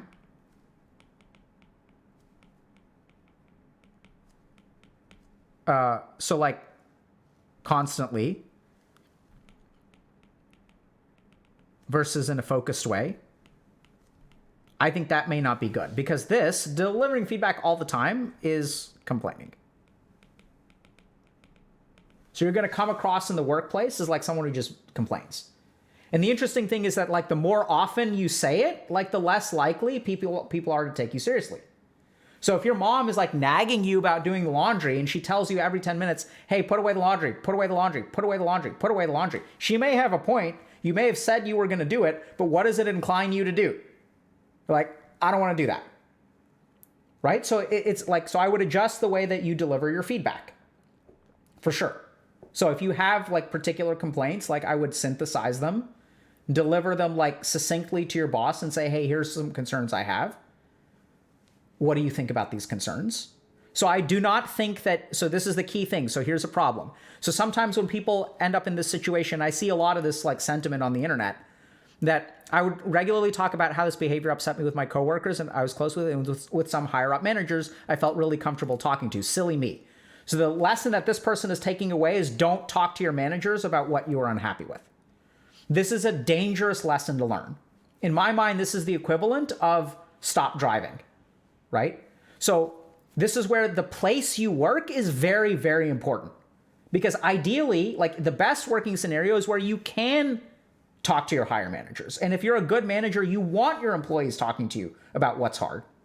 All right. So I'll give you guys just a quick example about this. So when I was in residency at MGH, there was an issue where we would be on backup call. So what backup call means is that like some people are on call every single day, and then you have a week of backup call, which means that if someone gets sick somewhere in the hospital, you're the person who has to fill in if it's a vital kind of thing, right? So if someone is managing the emergency room overnight, if someone is doing consults in the hospital overnight, and they get sick and they can't reschedule because you can't close the emergency room because a doctor isn't working there and called in sick, right? It's not like an outpatient office where you can take a day off. Like there's some things that you have to have a doctor there. So you have a person who's designated as backup. So the problem was that what would happen is like the utilization in the hospital was so high, like the residency was big, right? So we've got like, let me think, make sure I have this right. We have like 50 some odd residents, okay? So, and they're filling all these different roles at like different hospitals. So there's like a handful of hospitals. You've got 50 residents. On a week of backup, there's like a 60 to 70% chance on any given day that you get called in. So like 60 to 70% of the time, like you can expect to work 3 or 4 of those days. Now the challenge is that when you work those days, like you have to stop doing your job. So your job is non-vital. So you're doing outpatient medicine. So I have my like therapy appointments and things like that, right? So those can be rescheduled. It's non-emergent things. Doesn't mean that they're not important, but it's non-emergent. So I can reschedule like a psychopharm appointment if I need to. So we were kind of frustrated with this because basically what happened is on the week of backup, like we would have to reschedule a bunch of patients because we knew we were going to get called in. We didn't know which day we were going to get called in, but chances are we're going to get called in statistically, right? Which means then I have to like make 8 phone calls, reschedule 8 patients, adjust my schedule and all that kind of stuff. And I do that once I've gotten called in. So they call me at like, let's say I've got therapy appointments tomorrow morning at 8 a.m. and I get called at 7 p.m. Hey, the overnight person is sick. So I go to the hospital at 7 p.m. and then like while I'm working in the emergency room, I have to cancel my 8 a.m. appointment with someone else. So I called them at like 8 p.m. and I'm like, hey, I got to cancel my appointment. They may not get it in time. They may wake up tomorrow, not realize it, whatever. So our program went to our program leadership and we're like, hey, this is super frustrating. And it's like really hard for us because we have to like cancel patients all the time. So based on that feedback, our program leadership was awesome, by the way. And they were like, okay, so this is what we're going to have you do. Basically, from here on forward, when you are on primary backup, you no longer need to go to work. Because y'all get called in so much, right? So we like presented the stuff and we like gave it. I mean, I wasn't a big part of this. It was other people in the residency that did an awesome job. But they're like, hey, here's what's going on. We get called in 70% of the time. It's a real pain in the ass. We're not seeing these patients anyway. And the leadership was like, cool. Like, it's basically like a week of vacation. You can't leave. It's not vacation. But you guys don't have to do any other duties if you don't want to. You can be excused from all of your other clinical work. So that wouldn't have happened if you don't go talk to management about your concerns. And the key thing is like, is management like listening to you or not? Do they care about you or not? It doesn't mean that they have to do what you have to say, because management may have 1,000 different things to consider that you are not aware of, right? So like they can't just make policies to make you happy, because there are like other things involved, right? And so this is where the individual employees start to like, this is what's challenging, is that like they may not understand that, right? Like you just see things from your perspective. You don't understand like what the other needs that are pulling on management are. But this is where, in terms of like behavioral integration, if you get fired from a job, it's like, what are the lessons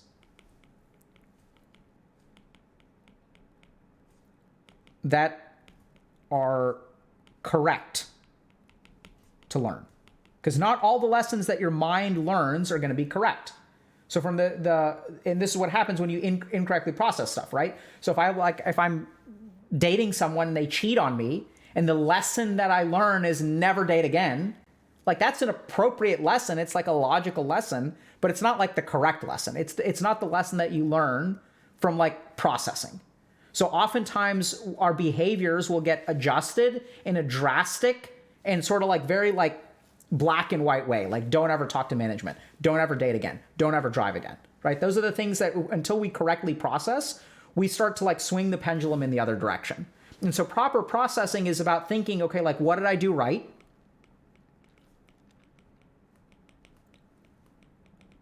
Right? And what did I do wrong?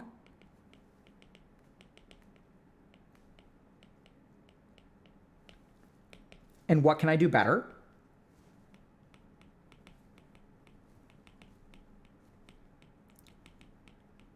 And then also like, what should I continue doing?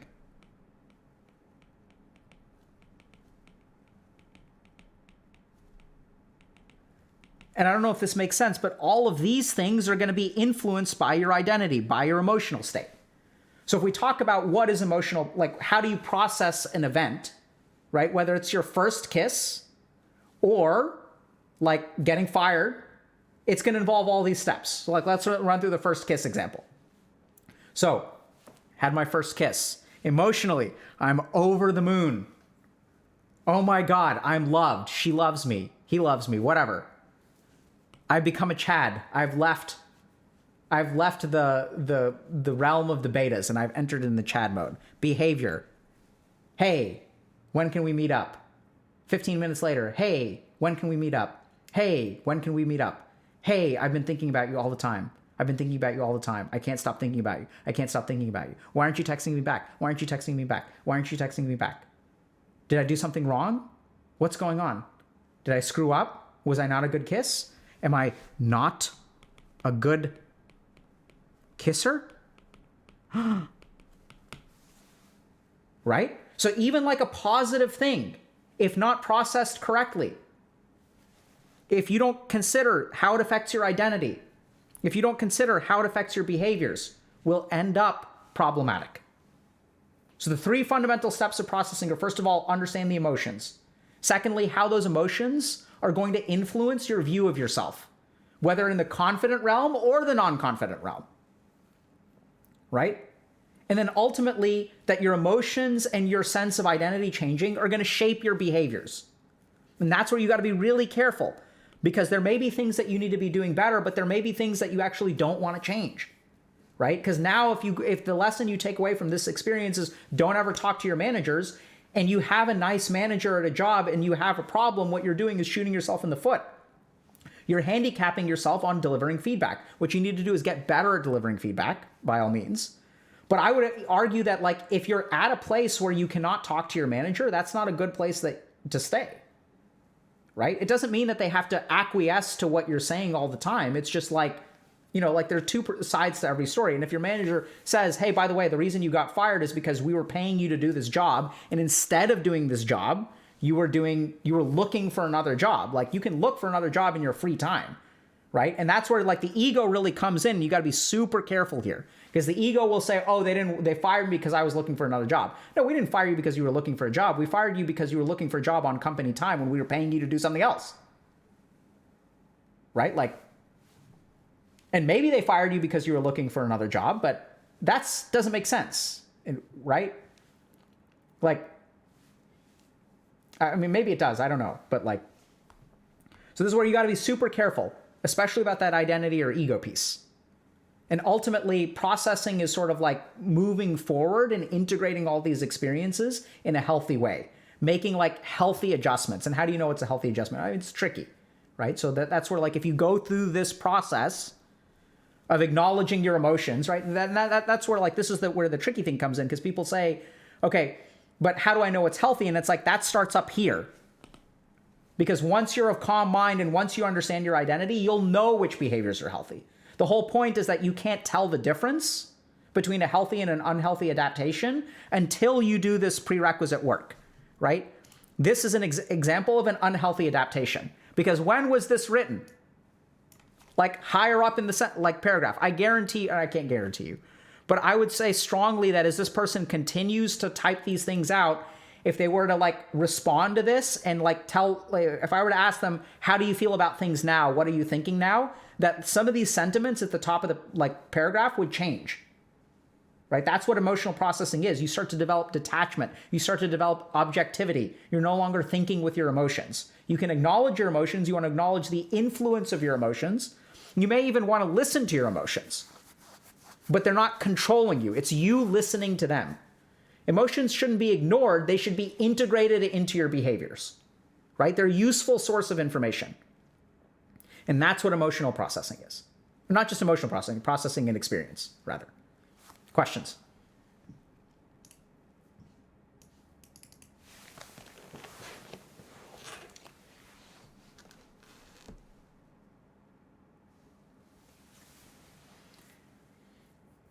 It's not facts over feelings, okay? This is important. It's facts plus feelings, right? Because like, just think, this is the stupid thing about facts over feelings. What is a fact? Right? Like, this is where like facts, so a lot of times what people who say facts over feelings don't acknowledge that there's a step of interpretation of facts, right? Like, sure, like fact is truth, but then that's not usually what we're actually talking about. There's usually some kind of interpretation. Like 90% of the time, there's some kind of interpretation. And so like, you have to acknowledge that interpretation, because it's just like, so I had a statistics professor once told me that, statistics don't lie, right? Because they're facts. But statistics are like a bikini. What they reveal is enticing, but what they conceal is vital. So just because it's a statistical fact does not mean it is truth, right?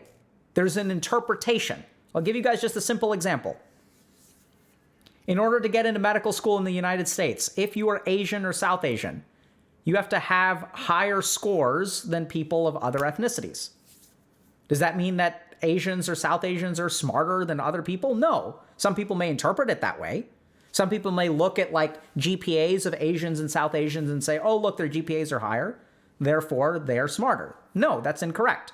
The GPA being higher may be a fact, but the interpretation is very important. And this is where, like, if you guys listen to the parenting lecture, why do you think we're better at math? We're not like, it's not like biologically we're better at math, or maybe we are. I've never seen evidence to that effect.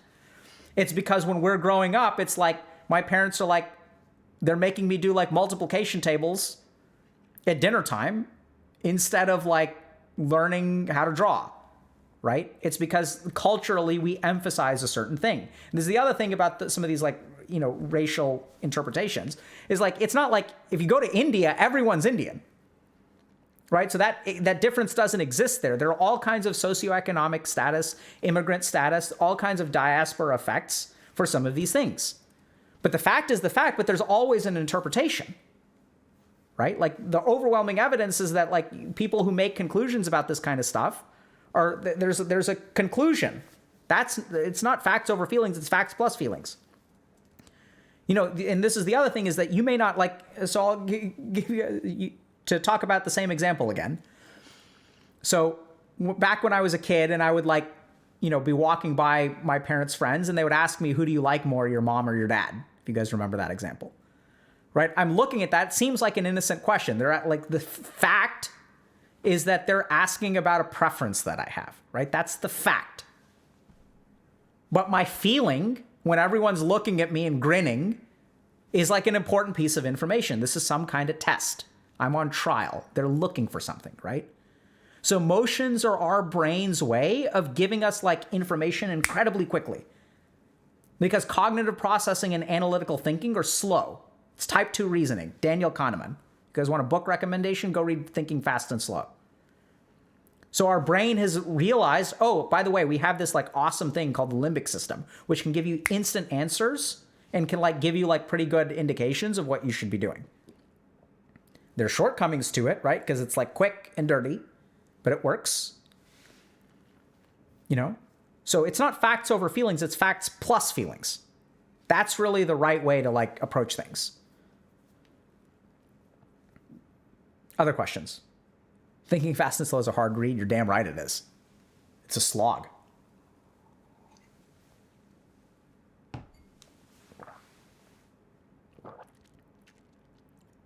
Does this relate to Manipura chakra meditation? Absolutely. Well done, King Krish Live. So Manipura chakra meditation is something that I will use for emotional processing. All right, but there's no science behind that. That's just personal experience and clinical experience. That's what I mean.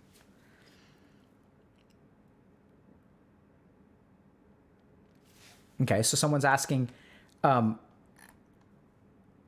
to process what I can't pinpoint. When I meditate, I often feel sad, but I just can't figure out what it is. So that's the process, right? So like you're not at the point of fixing something yet. You're still at the diagnostic phase. So this is where I'd say continue to meditate, like sit down and journal, right? Like you'll be surprised at what comes up once you open the doors, right? Like, so open the doors to your mind and like see what comes out.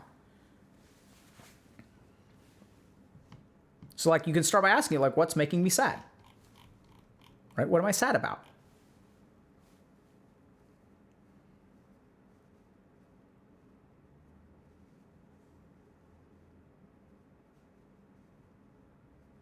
How do I know if what comes out is right or wrong? What comes out is not right or wrong.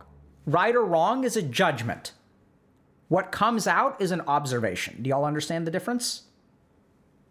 Right? So whatever comes out, comes out.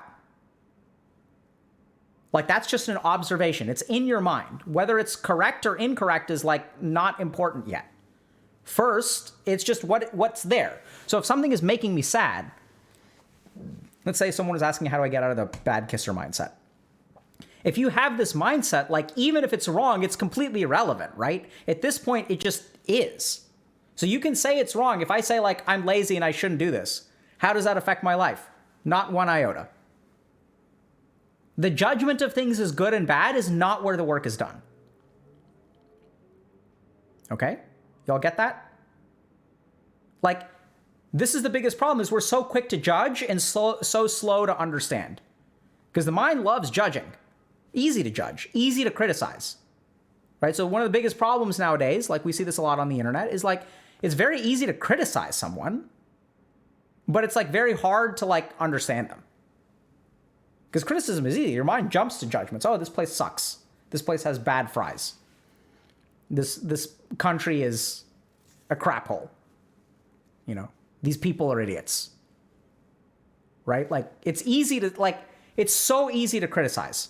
So difficult to understand. And there's a big Dunning-Kruger effect here, too, where, like, the more, like, you'll see this if you really pay attention, is you know, the less knowledgeable people are, the more likely they are to criticize. So like if you go play a game of Dota or LoL or Valorant or whatever, you go to low MMR and you're a good MMR player, I guarantee you people will tell you what you're doing wrong. Right? You get a lot of people who have no idea what they're talking about that are quick to criticize. And that's just the nature of the mind. It's easy to judge. So start by understanding what you want first is observations. And once you observe, once you like start to really like open yourself up a little bit and just observe, then you can start to understand. And once you start to understand, then your judgment making capacity will be far, far improved. And that's why in our model, it's like emotional understanding comes first, identity understanding comes first, behavioral change comes last. Right? And this is the big problem, is that everyone is trying to shortcut to change. Everyone's trying to say like, okay, how do I fix this? And it's like, it's going to be hard. That's why just do it doesn't work. Why doesn't just do it work? It's because you can't jump straight to behavior. You have to go through the prerequisite psychological steps.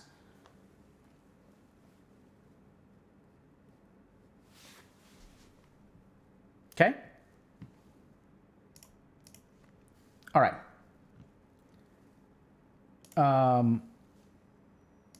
I gotta pee real quick. So let's take a quick break for a second. And then I want to do let's do one more. Okay, so be right back. Tell people that we are peeing.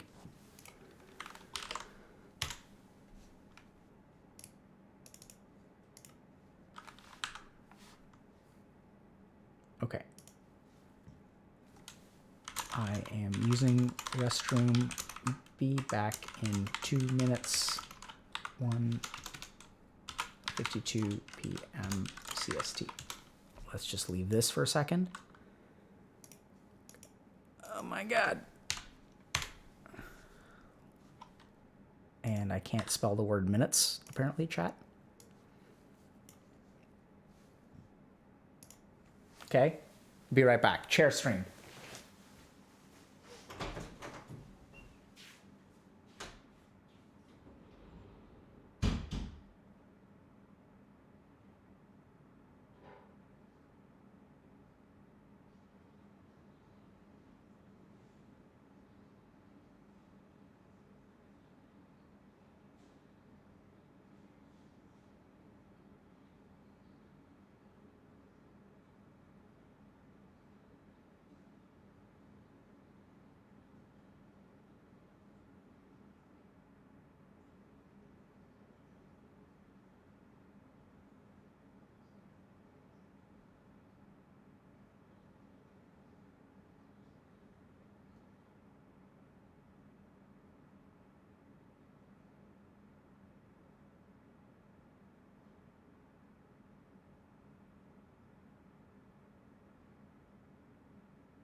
Look at that, 154, chat.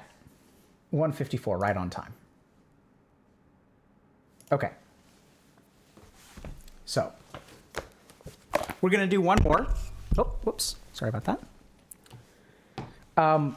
And so this was, I saw this post and I started thinking a little bit about karma. And so, how can I say this? Give me a second. Can I think for a second, chat? Okay.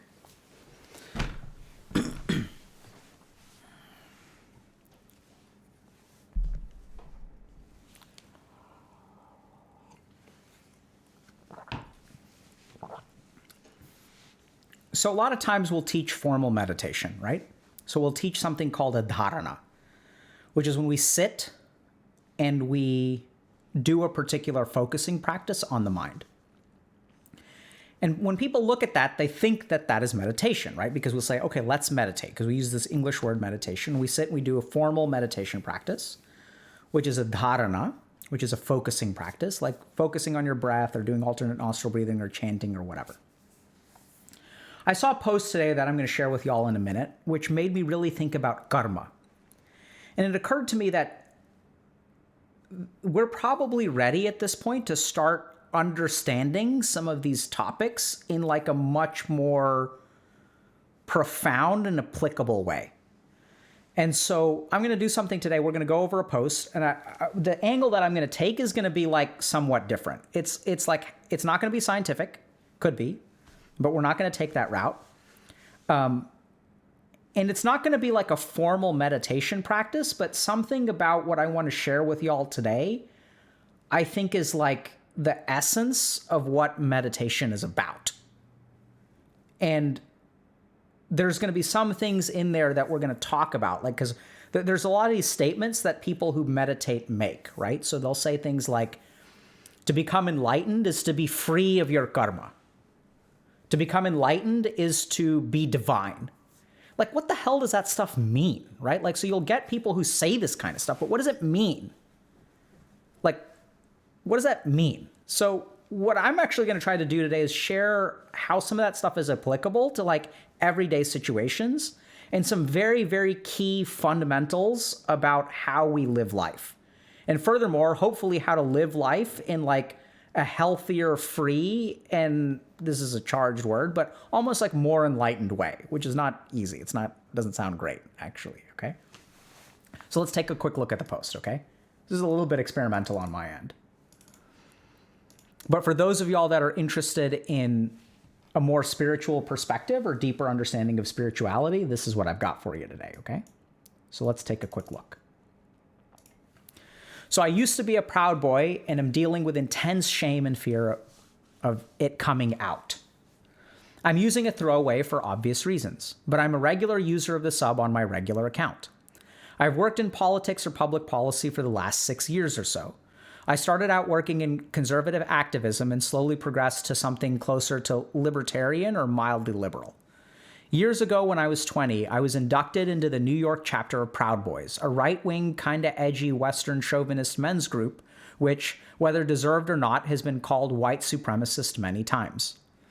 I'll say this, my intentions for joining the group had absolutely nothing to do with any racist, but rather just the idea of being part of something as a young man and being edgy.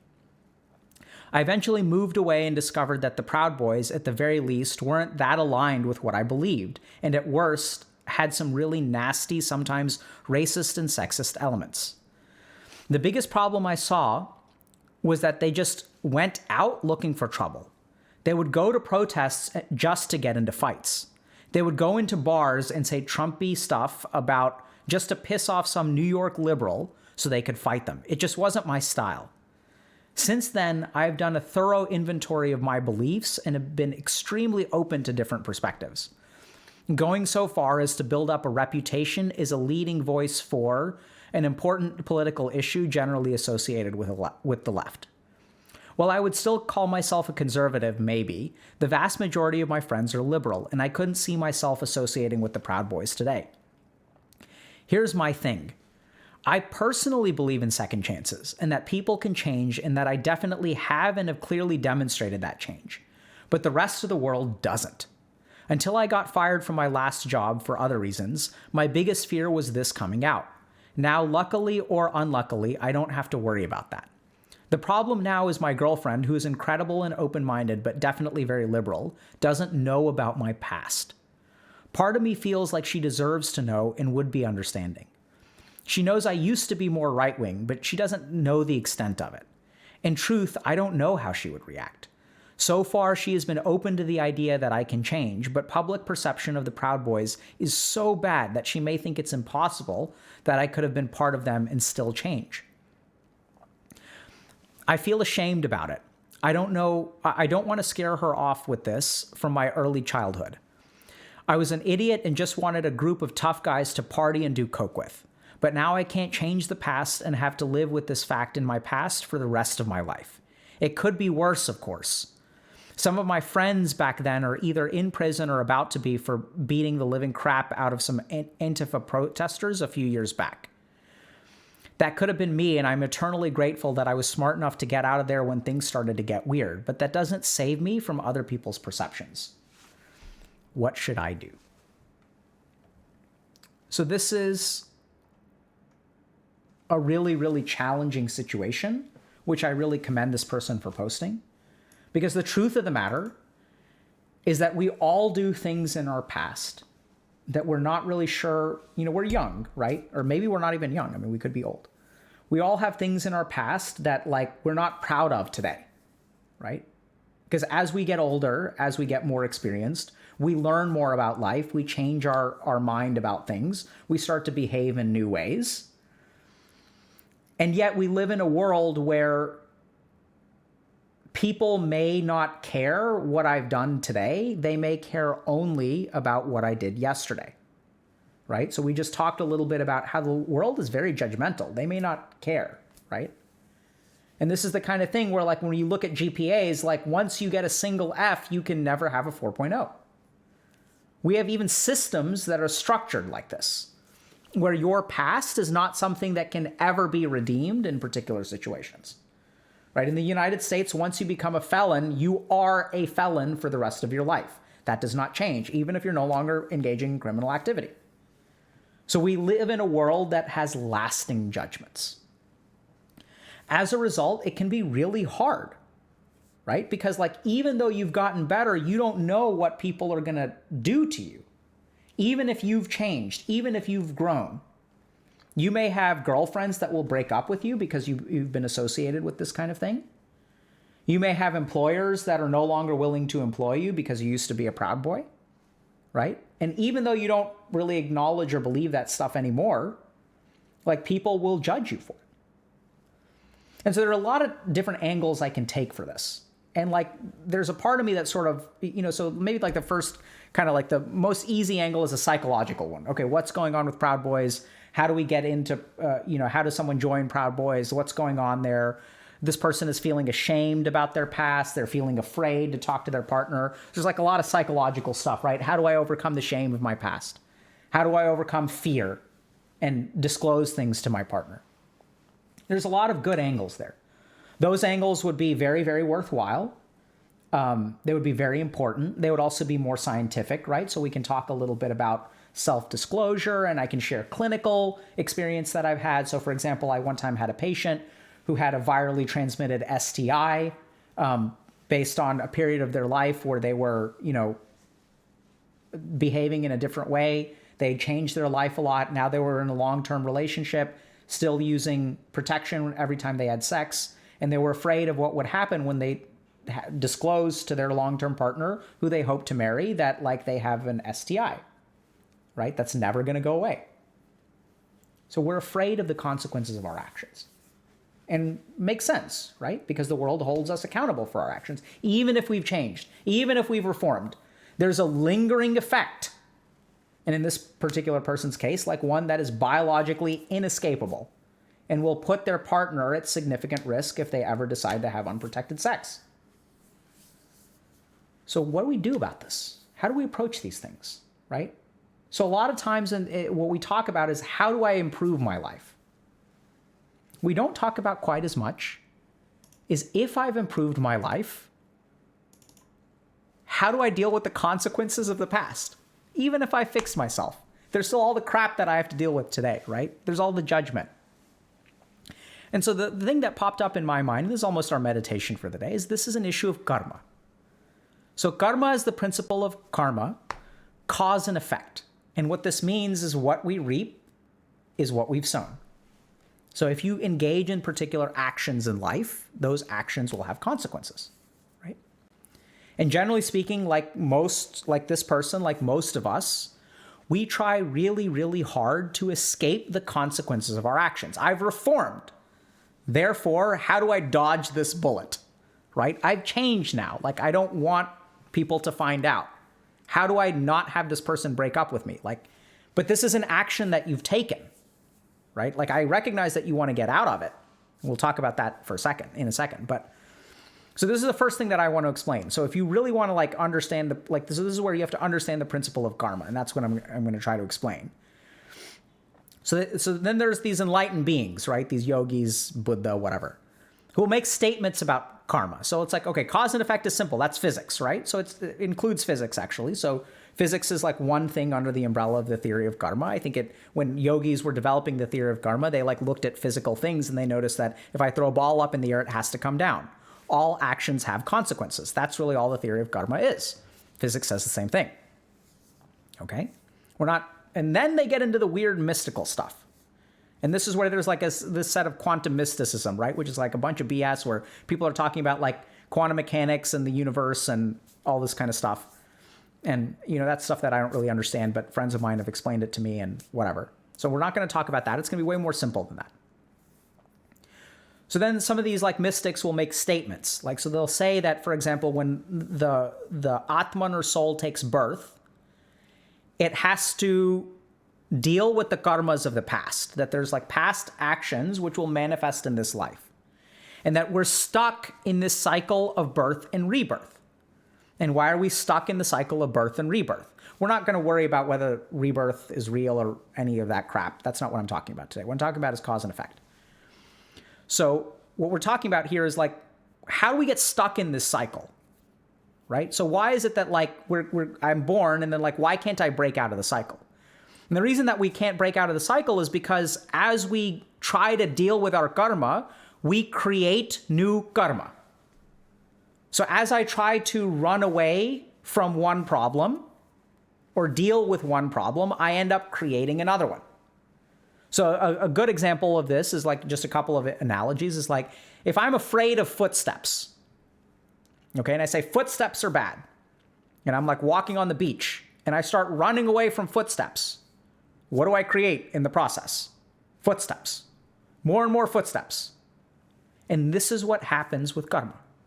That as we try to dodge the effects of our karma, as we try to get away from the effects of our karma, we end up creating more karma. Okay? Something that's a lot more applicable, something that I experienced in my life. I have a test in 7 days. Oh my God, what am I going to do about that? Let me distract myself, right? I don't want to study for the test today. I'm trying to escape from that reality. I have a test in 7 days. Let me escape. Let me escape by playing a video game. Let me escape by watching binge watch a show. Let me escape by getting high. What happens? In my effort to escape from the consequences of my actions, and you can say, how does having a test in 7 days, how is that a consequence of your action? Well, you're in the damn class. Like, the rest of the world doesn't have a test in 7 days. This is something that you signed up for. And the more we try to escape from our actions, the worse we get trapped by karma. This is what the yogis discovered. So why do we try to escape? Because we're afraid of our karma. We're afraid of pain. We're afraid of reaping what we've sown, but it's physics, right? I don't want the ball to come back down once I've thrown it in the air. It's going to come back down whether you want it or not. And so the reason that we get trapped in the cycle of karma, forget about birth and reincarnation, all that crap, okay? No idea if any of that crap is true. But even in our own life, the reason you get trapped by the cycle of karma is because you run away from your problems. And that creates more problems. It's the principle of karma. This is what the yogis have been saying all along. So to become enlightened is to be free of that crap. So then the question becomes, how do I become enlightened? Right? And so this is where I know you want to escape from your past. I know you want to like have a girlfriend who, I know that if you could, you would take an eraser, go into your past and erase that so that you never have to tell your girlfriend. Or actually, that's not even true, that you can tell your girlfriend, but there's nothing to tell. Now you're stuck in the situation where there is something to tell, but you don't want to tell it. And so as you try to escape this karmic consequence of your past, you will sow a new karma. Because if you don't tell her, she's going to find out one day and then she's going to feel betrayed, yada, yada, yada. Right? In the case of the patient that I worked with, are you going to use condoms for the rest of your relationship? Or are they going to wake up one day and have an STI? Or like, what's going on? Like, how are you going to manage this? This is karma. You can't run away. And yet we try. And the basic issue with karma is we try to run away from the consequences of our actions. And in doing so, we sign ourselves up for tons of consequences. This is the concept of a vicious cycle, right? And so what do? I know it's kind of challenging. I know it's terrifying. I know it's going to sound bizarre. But you reap what you sow. So go ahead and reap it. Right? This is where the only solution is to tell your girlfriend. Be authentic. Be honest. Face the karmic consequences that you're facing. Now, why don't people want to do that? Because it hurts. Because things may go wrong. That's the consequences of your actions, my friend. Once you've taken that, the moment you joined Proud Boys, you signed yourself up for all kinds of things down the road. Right? We're not saying they're bad or good or whatever. We're not making a value judgment here. We're just saying when you join an organization, you are associated with that organization. It doesn't mean that you're going to go to jail or anything like that, right? But there are some consequences of every single action we take in this life. But then it hurts, right? Because we don't know. I didn't know what I was doing when I was 20. And it's not fair that I should face these consequences. This is what my mind tells me. I know better now. I don't want to be judged. It's not fair. I want people to see the person I am today. I don't want them to see the person I used to be. That's not in your control. This is your karma. You join the organization, you've got to deal with it. Right? So we want to run away from those consequences. And this is what I'll tell you, and it's shocking because those consequences are painful. Right? But this is what I'll tell you. When you face those consequences, you will be surprised at what you find. So the more we move away from our karma, the more we try to run away from our karma, the more we get trapped in this cycle, the further we move away from enlightenment, the further we move away from divinity. Right? What does that mean? And the more we run towards our karma, the more that we accept our circumstances, the more that we accept our consequences, the closer we move towards divinity. Because here's the thing, if you want to be the best version of yourself, you can't be the best version of yourself. It is impossible to be the best version of yourself when things are easy. That is not the best version of you. Very simple analogy. Let's say I know how to play chess. The best game of chess I will ever play will not be against a 5-year-old. I mean, maybe if they're a chess prodigy. If we take a traditional 5-year-old who knows nothing about chess and I'm beating up on noobs, I will never play the best chess game of my life. The best chess game of my life has to be played against someone who is better than me. And the best chess of my life will be played when I'm faced with adversity. The best parts of what we are as people are not when things are comfortable, right? Who are the heroes? Who are the human beings who are heroes? They're the ones that face adversity, right? The people that we revere historically. I'm not saying that these people are perfect and there are all kinds of criticisms. So in the United States, for example, Martin Luther King, Abraham Lincoln, like Thomas Jefferson, like whatever. Like these people were not saints, right? But we respect them and we respect their contributions to the world because of what they accomplished. And there were periods of intense adversity. Viktor Frankl in Man's Search for Meaning as well is like a really good example of this. And so what we're doing actually is we're like taking a step away from like that which is the most beautiful thing within us every time we run away from our karma. And we are signing ourselves up for more things to run away from and more things to run away from and more things to run away from. And then what we find ourselves doing is running on the beach endlessly, trying to get away from our footsteps. And we're exhausted and we're not going anywhere and we're not accomplishing anything. We're just running away, running away, running away. So as you face up to the consequences of your actions, as you embrace the consequences of your actions, as you go to your girlfriend and say, hey, by the way, there's something I wanted to tell you. It's something I'm ashamed about. It's something I've been struggling to say to you, but I used to be a part of Proud Boys. I'd love to talk to you about it a little bit if you have some time to listen. Own up to it. And something amazing will happen. Something absolutely amazing will happen. Will she break up with you? Maybe, right?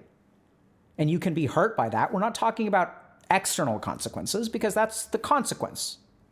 I'm not saying that she's going to accept you, so this is important. This is an internal thing. But you will find your strength. You will find your divinity. You will find that like, okay, I've owned up to something that I've done. Is it unfortunate? Sure. Am I hurt? Yes. And I did not run away from my problems. And the more you start doing that, like this, you become one step closer to the divine because you've owned up to what you've done. Now you're not making more footsteps in the sand. You've stopped walking. And here's the wild thing, right? When you stop walking, what happens to the footsteps? You're not making them anymore, right? It is the walking that creates the footsteps. And so it is your running away that traps you in your problems. And as you face this adversity, you will rise to the heights of what you're capable of. The things that I'm the most proud of are the things that were done through adversity. It's not being faculty at Harvard Medical School that I'm proud of. It's getting a 2.5 GPA and winding up at Harvard Medical School that I'm proud of. Right? That's what I really have to be grateful for. That's the accomplishment. And so like, this is the thing that people don't understand is that like, if you really want to understand what's the crux of meditation, it's to approach things irrespective of their karmic consequence. It's to be detached from the outcomes of your actions. If you were a proud boy, you got to own up to that shit, man. When I was in medical school, I got to own up to the fact that I got 2.5. They're asking, why do you have a 2.5 GPA? And it's like, because I was a dumbass. I can make excuses. I can say this, I can say that, I can say I was addicted to video games. I can blame something else. And the more that I go on blaming something else, the more powerless I become. Own up to what you've done. 100%. And life may tear you down as a consequence. Let it. The rest of that crap, it can go. I've been torn down before. It's happened more than once. It is undoubtedly going to happen again. And it's going to happen to you too if you let it. And this is what I'm going to say is let it happen. Own up to everything that you've done. Accept responsibility for your actions. Face your karma because that's the only way to get free of it. Right? If I've taken out a loan of $10, I need to pay that back. Right? Every bite that I have to eat has to come out the other end. Life is full of karma. So stop running away from it. And the other magical thing is that when you do this thing, you will feel amazing. You will feel free. Will you be sad? Absolutely. Will you be devastated? Absolutely. Those things will happen. But you will be free and you will be in control. Because you will know that this devastation is of my creation. I did this. And I owned up to it. And now it's done. There's nothing left to hide. I've dealt with the consequences of my actions. She knows now. Let her decide what to do. And in my overwhelming experience, this is the one thing that I can't entirely be sure about, is that when you move towards your karma, you will be amazed at how many thousands of helping hands you will find. When you start to accept responsibility for yourself and you start to say, I'm not perfect, this is a mistake that I made, what you will find, or what I found, and this is maybe just my karma or what I have to be grateful for, is that for every person that I thought was going to abandon me and did abandon me, 10 more showed up to give me a helping hand. And that's what this community is about, right? Because this person is saying, I'm ashamed of being a proud boy. I want you guys to look at this. I'm ashamed of being a proud boy. But where is this person sharing this? Who is he coming to? Right? It's us. So this is the other thing, is that as you move towards that divinity, the universe, and this is where we get into the weird spiritual guru crap, right? Like it's hard to describe, but this is what I've understood, is that the universe will align itself towards you. And you will get an unbelievable amount of support from where you least expect it. And will some of the consequences of your actions happen? Absolutely. Right? Absolutely. Is she going to break up with you? Maybe. But you'll be surprised, right? Give people the benefit of the doubt. Let them choose. Let her create her own karma. Right? She gets to choose. And she may decide, okay, you know what? It's actually like you've done this in the past, but I really appreciate being someone who's been honest with me and shares things with me that they're ashamed of. That is the foundation of a successful relationship. A successful relationship is not about perfection. It's about mistakes and forgiveness. And so this is the whole problem, is that if you're running away from your karma, you're playing a strategy of perfection. Your strategy is not one of perfection. You don't want to be an evasion tank with 99% evasion. You want to be a damage reduction tank with a healer who can support you as you take damage. Because you can't know. Because this is the problem, right? If you're trying to avoid negative karmas, you don't know what's the Proud Boys of today. Like, you don't know everything that you're doing today, what it's going to be tomorrow. You have no idea. You don't know what mistakes you could be making today because you're ignorant. We're all ignorant. None of us is omniscient. So the only strategy to use is to embrace it, to own up to the consequences of your actions. And then from moving from ignorance and avoidance, we will enter into enlightenment.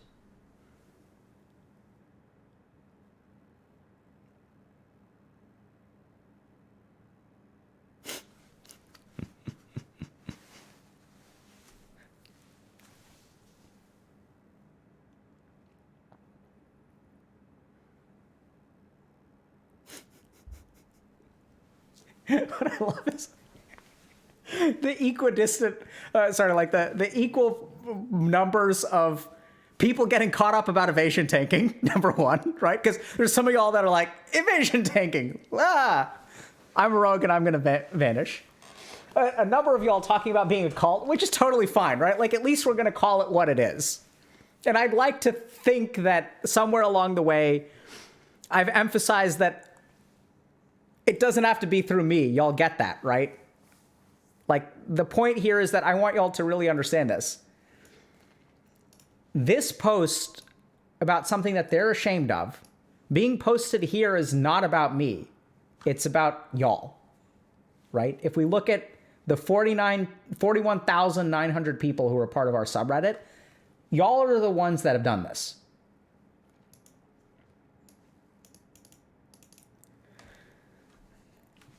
And yeah, I don't know. I mean, how can we be less? I don't know. So like, I don't know, man. I guess this is maybe, I was about to say, like, how do we not be a cult? And then I was just thinking, the irony of giving a speech about reaping what you sow and facing the responsibility of your actions. And then in the next sentence saying, hey, how do we not become a cult?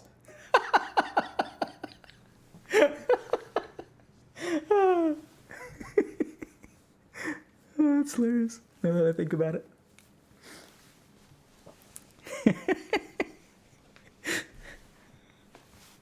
All right, so listen, I guess we are what we are, right? And, yeah.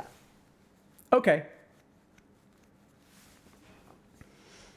So I guess what, I need to start wearing robes and growing out my hair and things like that, right? I was about to joke about wearing all white and then realize, oh, wait a minute. I'm actually wearing white today, GG. And my hair is getting longer. Oh my goodness. It's happening. Yeah, you guys want cult robes in the merch store? We joked. I'm not kidding. We joked about it. We like thought about it. What if we started selling cult robes? That's too funny.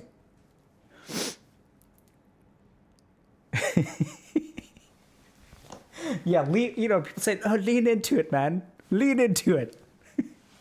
Oh my God. Okay. So, who do you think is appropriate to raid at this point, chat? Who are you gonna raid?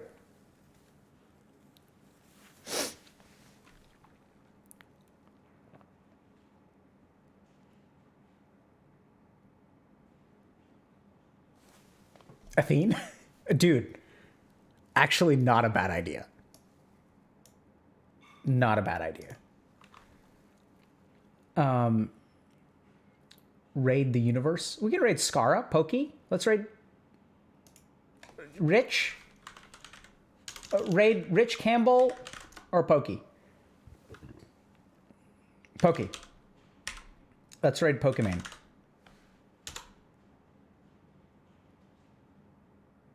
Unrecognized command.